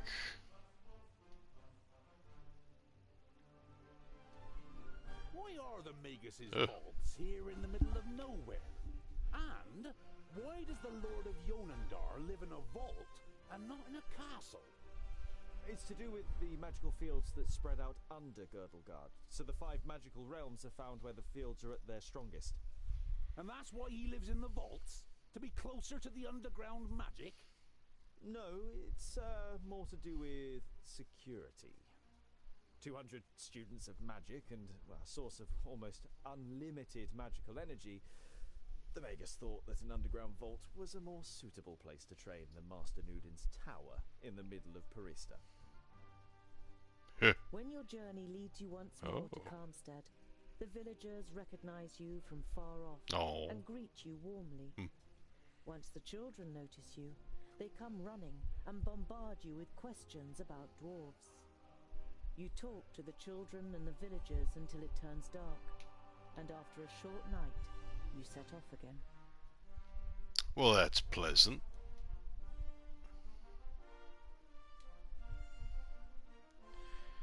Alright. And, yeah. Lot Yonan's Vault. I don't like it here. All this hocus pocus is bad news. Us dwarves know that and keep well away, just as Vracus commanded. I hope you know that too. I cannot perform magic, and I've never attempted to. Nevertheless, please show respect. Remember that it was Lot Yonan who took me in and saved me. Now then, it would seem that the tongue of the learned one becomes somewhat haughtier, and his sentences doth wind most strangely as we verily approach the vaults. You can't help but grin guiltily. With a beseeching glance at the twins, you step into the area in front of the vaults. Seeing no one there you might greet, you and your companions enter your old home through the open gate. All right.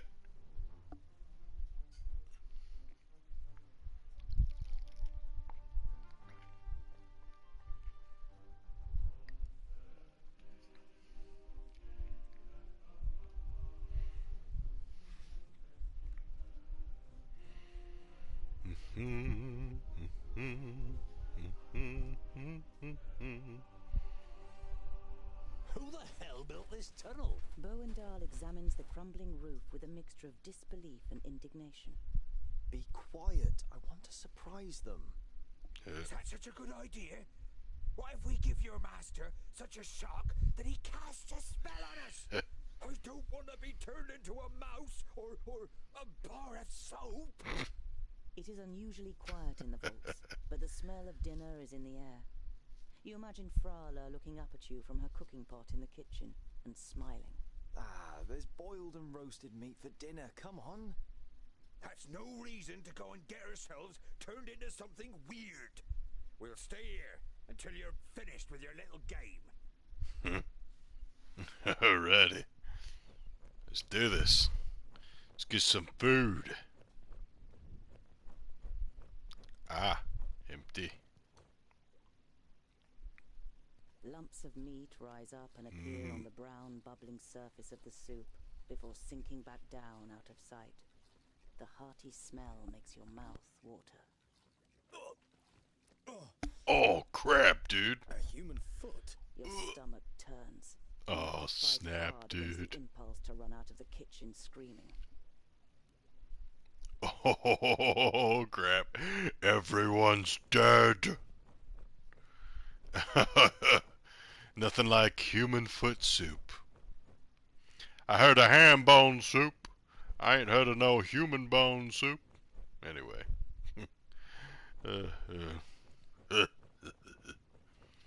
Alrighty. Well, yeah, everyone's dead.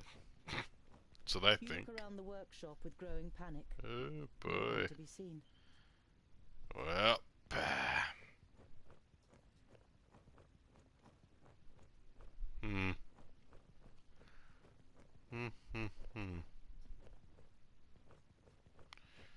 Alright then. Let's go to Lot Yonan's study.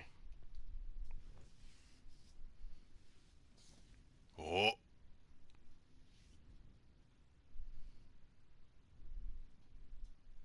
What happened here? Speak. Ah, another one. Oh crap, dude. Oh no.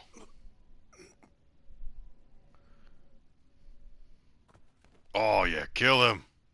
Break his head. Don't even think of using magic, or I'll lodge this pretty piece of steel in your brain. It takes the Famulus a few seconds to comprehend the situation he's suddenly found himself in. He seems to weigh up his options for a moment before he breathes out and the tension leaves his body. Dude was using the force.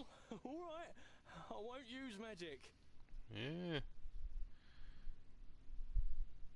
Why are you snooping around in Lot Yonan's study? What are you looking for?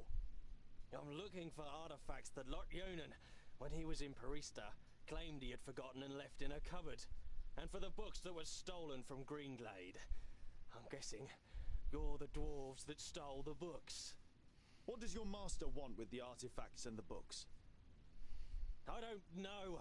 He commands, we obey. He's going to be very displeased. I did find a bag in the cupboard, but it didn't contain the right objects. What happened here? Where is everyone? For a while, the Famulus seems to be playing with the idea of being stubborn. Bowendahl pushes a little harder on the end of the crow's beak, and the tip penetrates the skin. Blood seeps out. Ow! Ow! They're gone! Dead! Oh. A school full of magi destroyed without any signs of struggle? Lies. The facts seem stacked against it, but you cling on to this faint hope. Lot Yonan's Famuli were already in Parista. There were only novices left. We made easy work of them.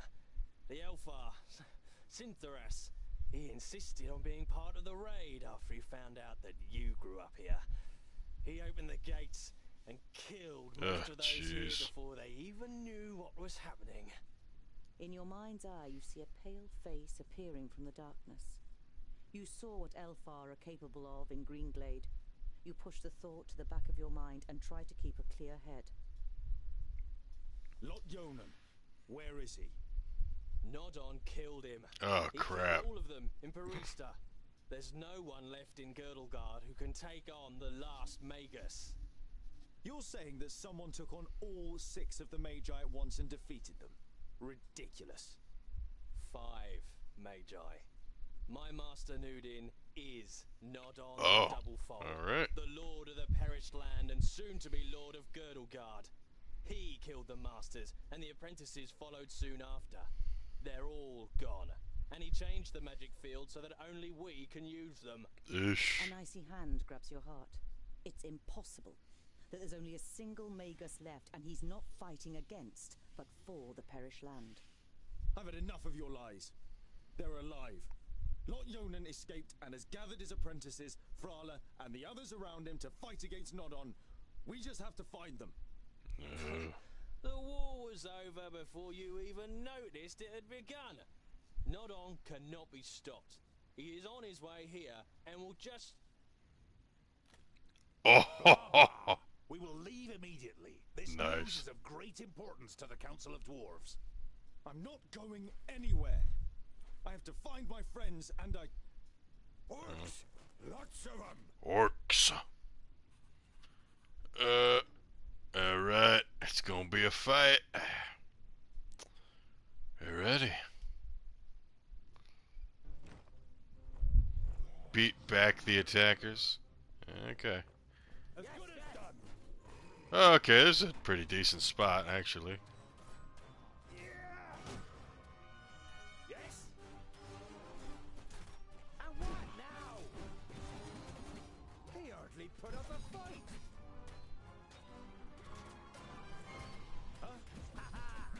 The pillars! We could knock some of them down and bury those roots! Oh, okay. Another one bites the dust! Huh? He hardly put up a fight.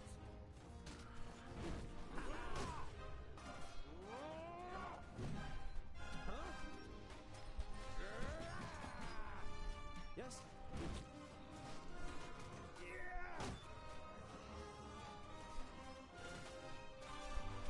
What is it? Who's next? I didn't hit you very hard! He hardly put up a fight. Whew. Oh gosh, we are feeling the pain, feeling the pain. Too easy! Yes? Oh gosh.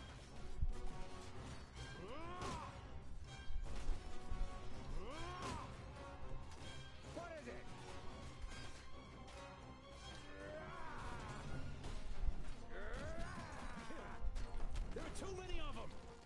The side door in the workshop. It's our only chance. Oh, crap, dude.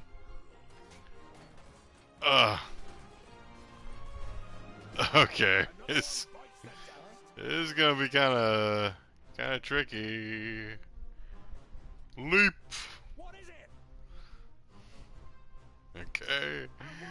And we'll do a leap. Okay, let's try this. Too easy. Oh gosh, this is nuts. Huh? Yes?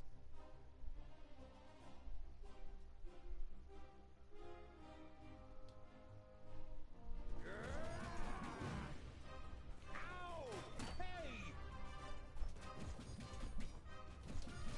What is it? I just need a little rest. Ah, crap. Okay. Okay, we gotta. Okay. That's pretty crazy. It's pretty crazy.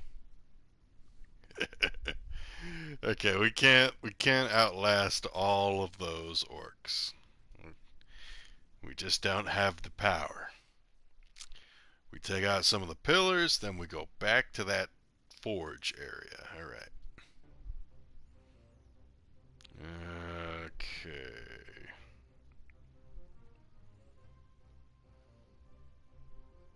On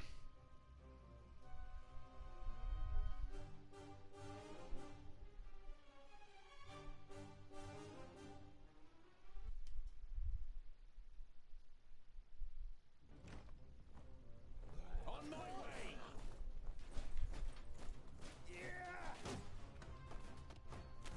Yes. Oh, jeez. What is it? Pow! Another one bites the very hard. Too easy. I didn't hit you very hard. Yes. So. I'm not that quick. What is it?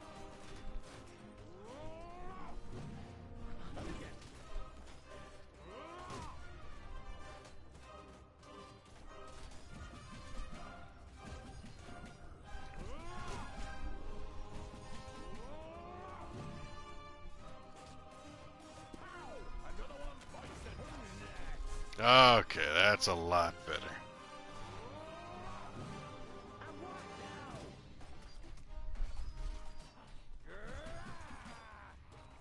Yes? I didn't hit you very hard. You hardly put up a fight.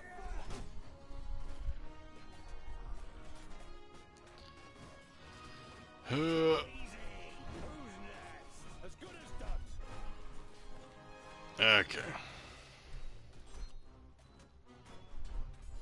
Pow! Another one bites the dust. I didn't hit you very hard. Yes?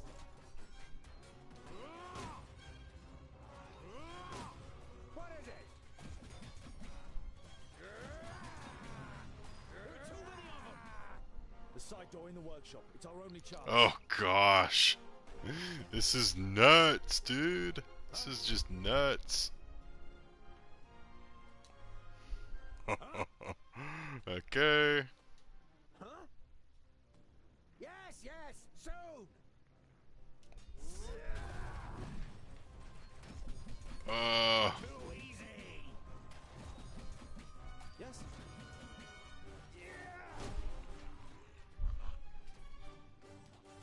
Yes.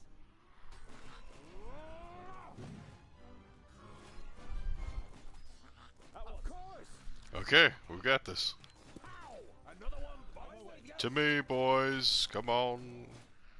There we go. Gosh. That was pretty cool. It's pretty cool. Right, we've leveled up. Very good. Very good. Oh, alright. Gonna go with cleave. I prefer cleave.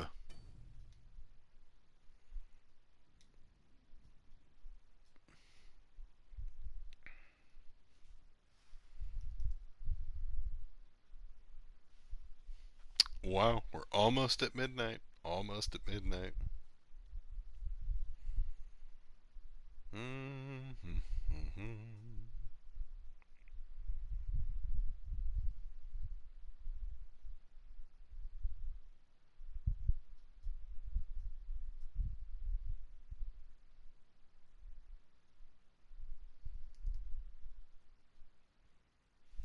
Yeah, that was nice. Very fun. I'd like to. It'd be cool if they had like a free play mode. That would be pretty neat. Or even just more opportunities to just fight. That would be fun. Very fun to do. Oh gosh. First 20 are mine. You Jeez. have come far, but this is far enough. Give me the artifacts and the books you stole in Greenglade, and I'll set you free.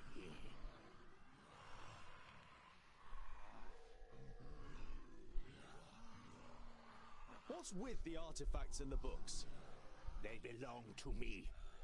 Lotyonan was supposed to bring them to Porista, but forgot them. So, I came to pick them up. That's all you need to know. What have you done to the other Magi? Your famulus told us some cock and bull story about you forcing them and their famuli to go to Porista and then murdering them. I did what had to be done to protect Girdlegard. I wish there had been another way, but they would never have understood. Do your eyes deceive you, or do you really see a brief moment of real regret on the swollen face of the Magus? You wanting my rucksack is enough reason for me not to give it to you. I don't need your consent. Oh, snap. He's magic. Look after the rucksack. If you lose it, you will also lose your life. Go back to your realm, Dwarves, and let your king know that I need his land. Either he hands it over without a drop of blood being spilt, or my troops and allies take it by force. You can take this one with you. I have no use for him. Whoa. Whoa.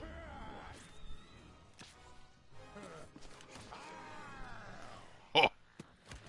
Nice. Let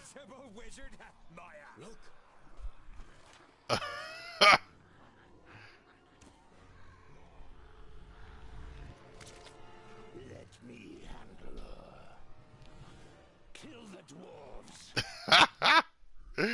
Alrighty. Well, let's see.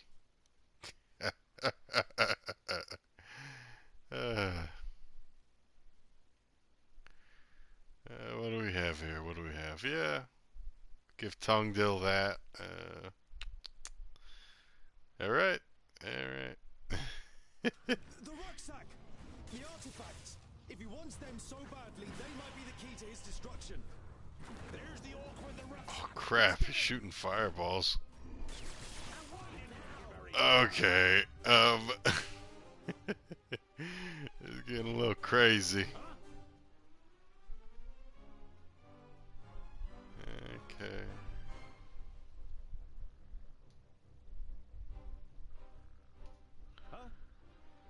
You guys jump to safety.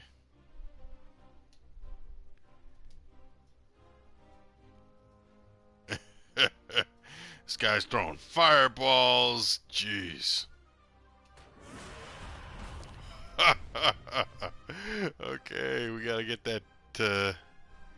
Gotta get that dude. What is it? Yes? Yes? And what now?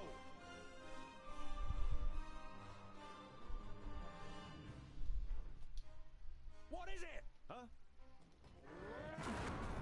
What a waste of Oh. time. Too easy. Huh? No chance. Oh, dude. I can't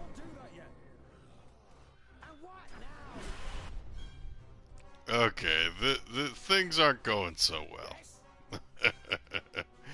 Bowendal is taking a beating. He's not having a fun time.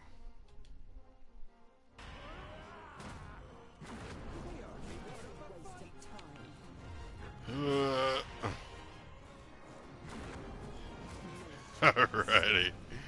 Okay, what do we got going on here? What is it? Alright.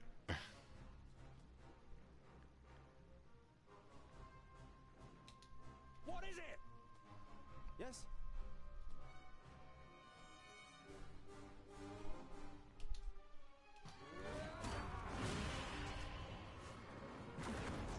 And I didn't even take off my gloves.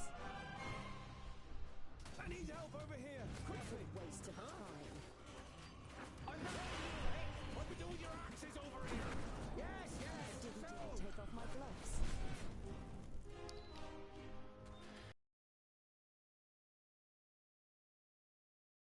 Rucksack.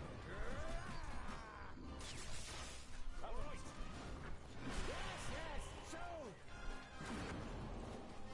Oh. Another one. I need help over here, quickly. Ah. Okay. Okay. Alright. Maybe I should have gotten charged.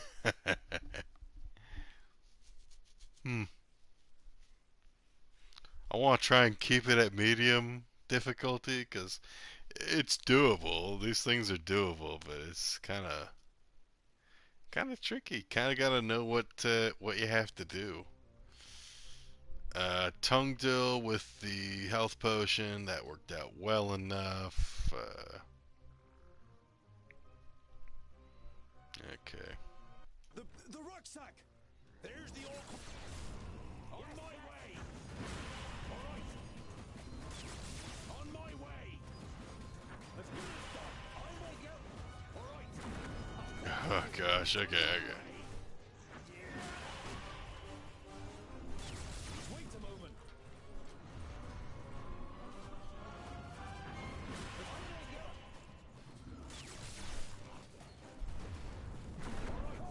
No chance. As good as done. As good as done.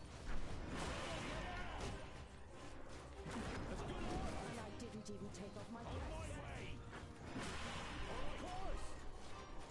On my way. All right. What is it?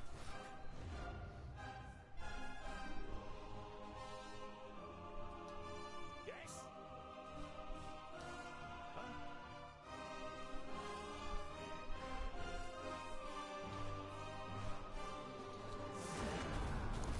Okay. Time.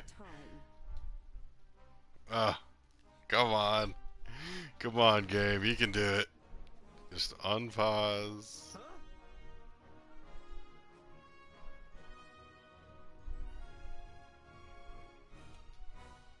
What is it? Huh? What is it?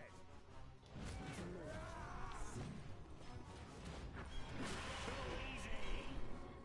Damn it! Understood. How many more of them are there? All right. Oh my gosh, this sucks chasing this guy around.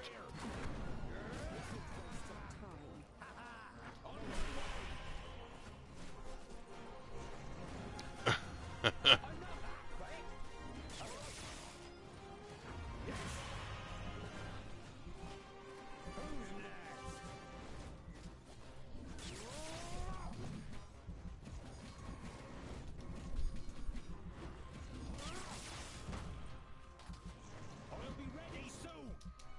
Yes? Okay. And what now? Yes, yes, soon. Another one. I've got the rucksack. Let's get out of here. Over the bridge. Oh, dang. Okay, okay.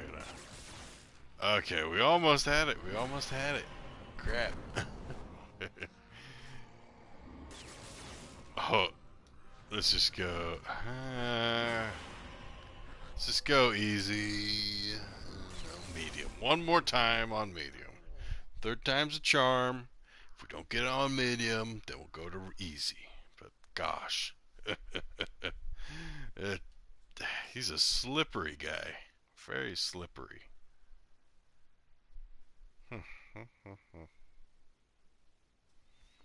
All these orcs. Ugh. We have a friend, a mage friend.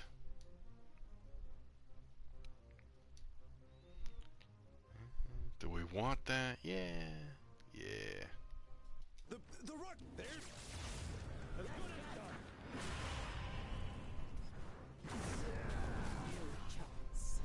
What is it?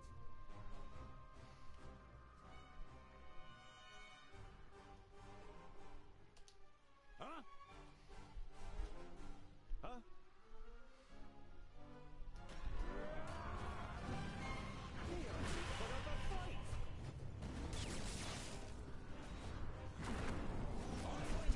Take off my gloves. No chance.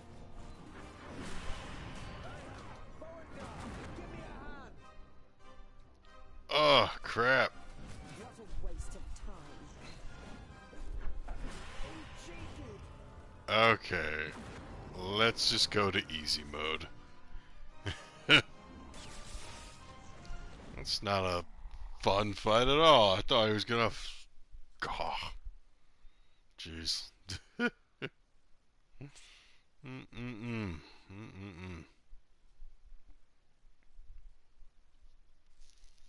We'll give it another go.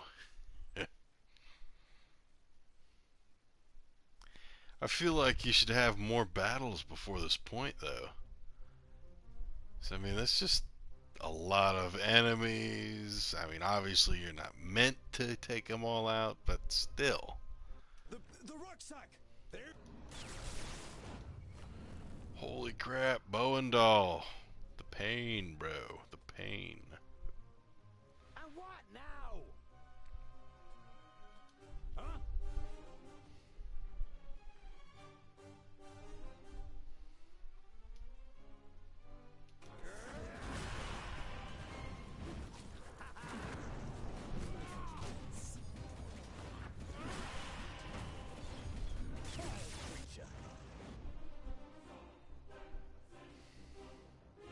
I think even still we're gonna get a lot of trouble going on.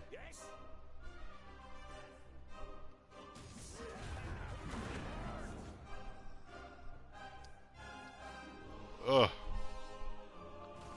Game is chugging. It's not liking this at all.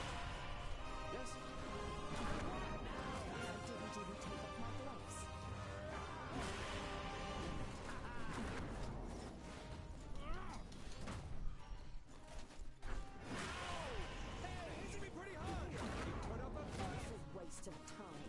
Don't rush me. I'm with you. I'll be ready soon. Don't rush me. Huh? What is it?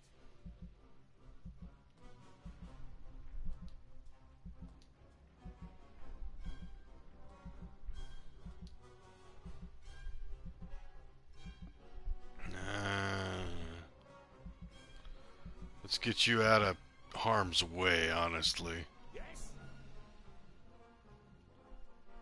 And what now? Let's try to get you out of harm's way. Huh? But gosh. I'll be ready soon. Don't rush me. I'll be ready soon. Chance. Huh?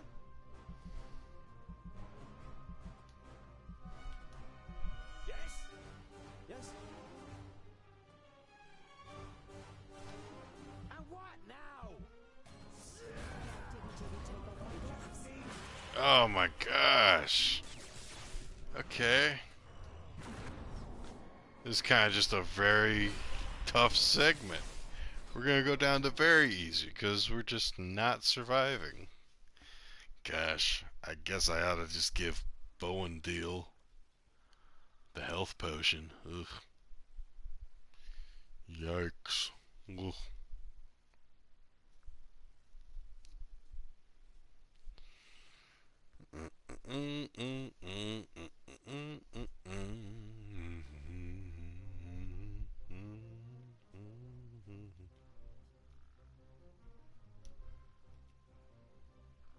You get the health potion, you don't get anything special.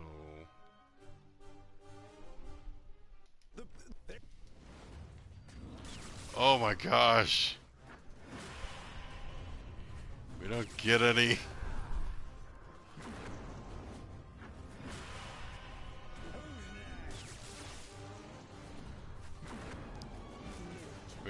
We get like a health debuff from that, from lowering the difficulty. Okay. What the heck? And I didn't even take off my gloves. Waste of time.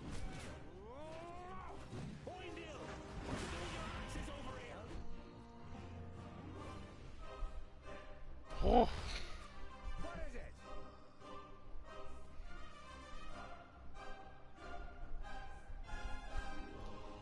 What is it? Yes?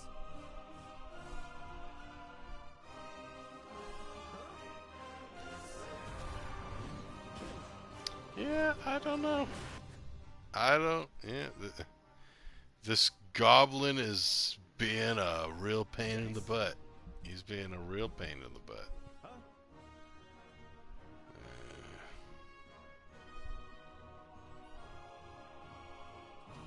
What is it?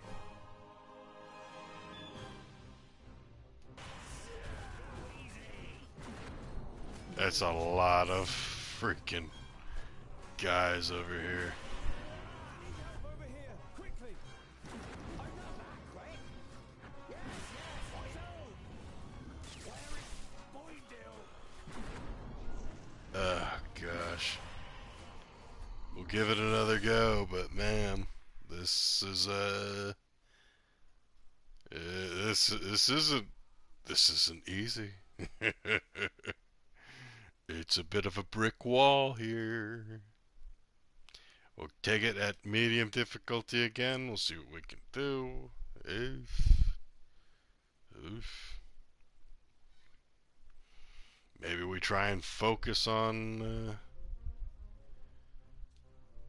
We try and focus the wizard a bit. I don't know.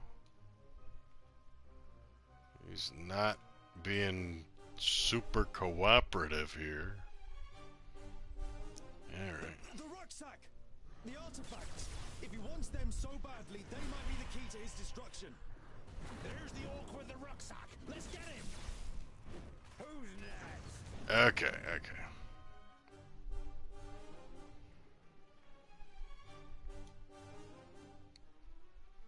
Gotta be smart here, or try to be smart.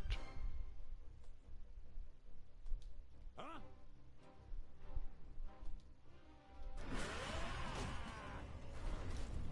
Yes? What is it? Yes? Huh? And what?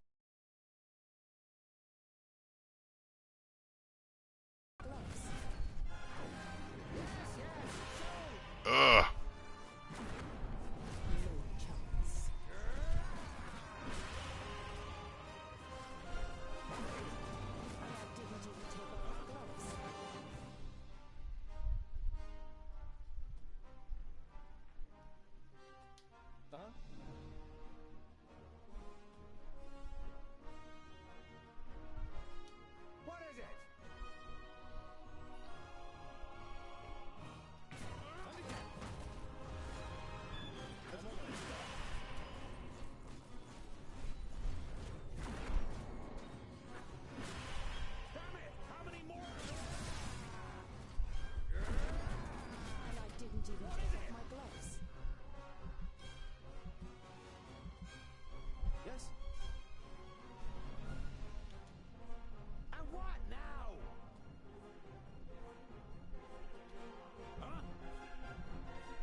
Ah, gosh.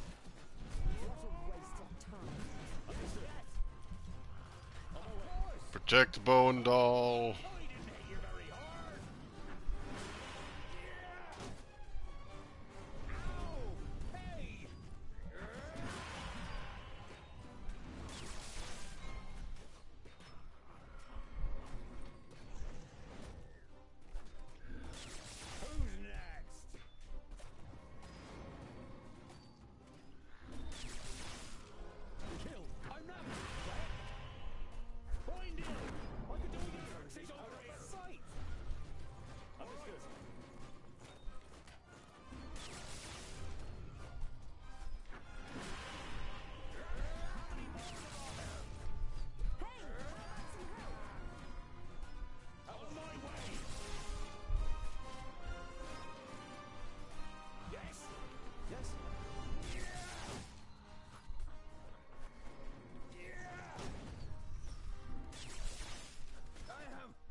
Ah, lele. Jeez. Let's call it a night for now. This level's being a pain. We'll take a breather. We'll come back at this with fresh eyes in the future. I'm feeling tired, but we've been going for quite a while. Let me just take a look here. Wow. 3 hours and about 45 minutes. That's a hell of a long time. Let me just take a look. Okay, autosave right there. Okay, we can do that. But anyhow, guys, this has been the Dwarves. There's going to be a lot more gameplay of this in the future. I enjoy it a lot. It's very relaxing. It's a fun time. But anyhow, guys, I'll see you later. Big shout out to everybody who passed on through. We had quite a few people. We had Spirit Mufasa saying Simba. Then we had Ironcaster and that Gen X guy. Hope you guys have a good rest of your night or good morning or wherever you may be. Thanks a bunch again. And I'll see you guys soon. And with that, have a good one, guys. And bye-bye.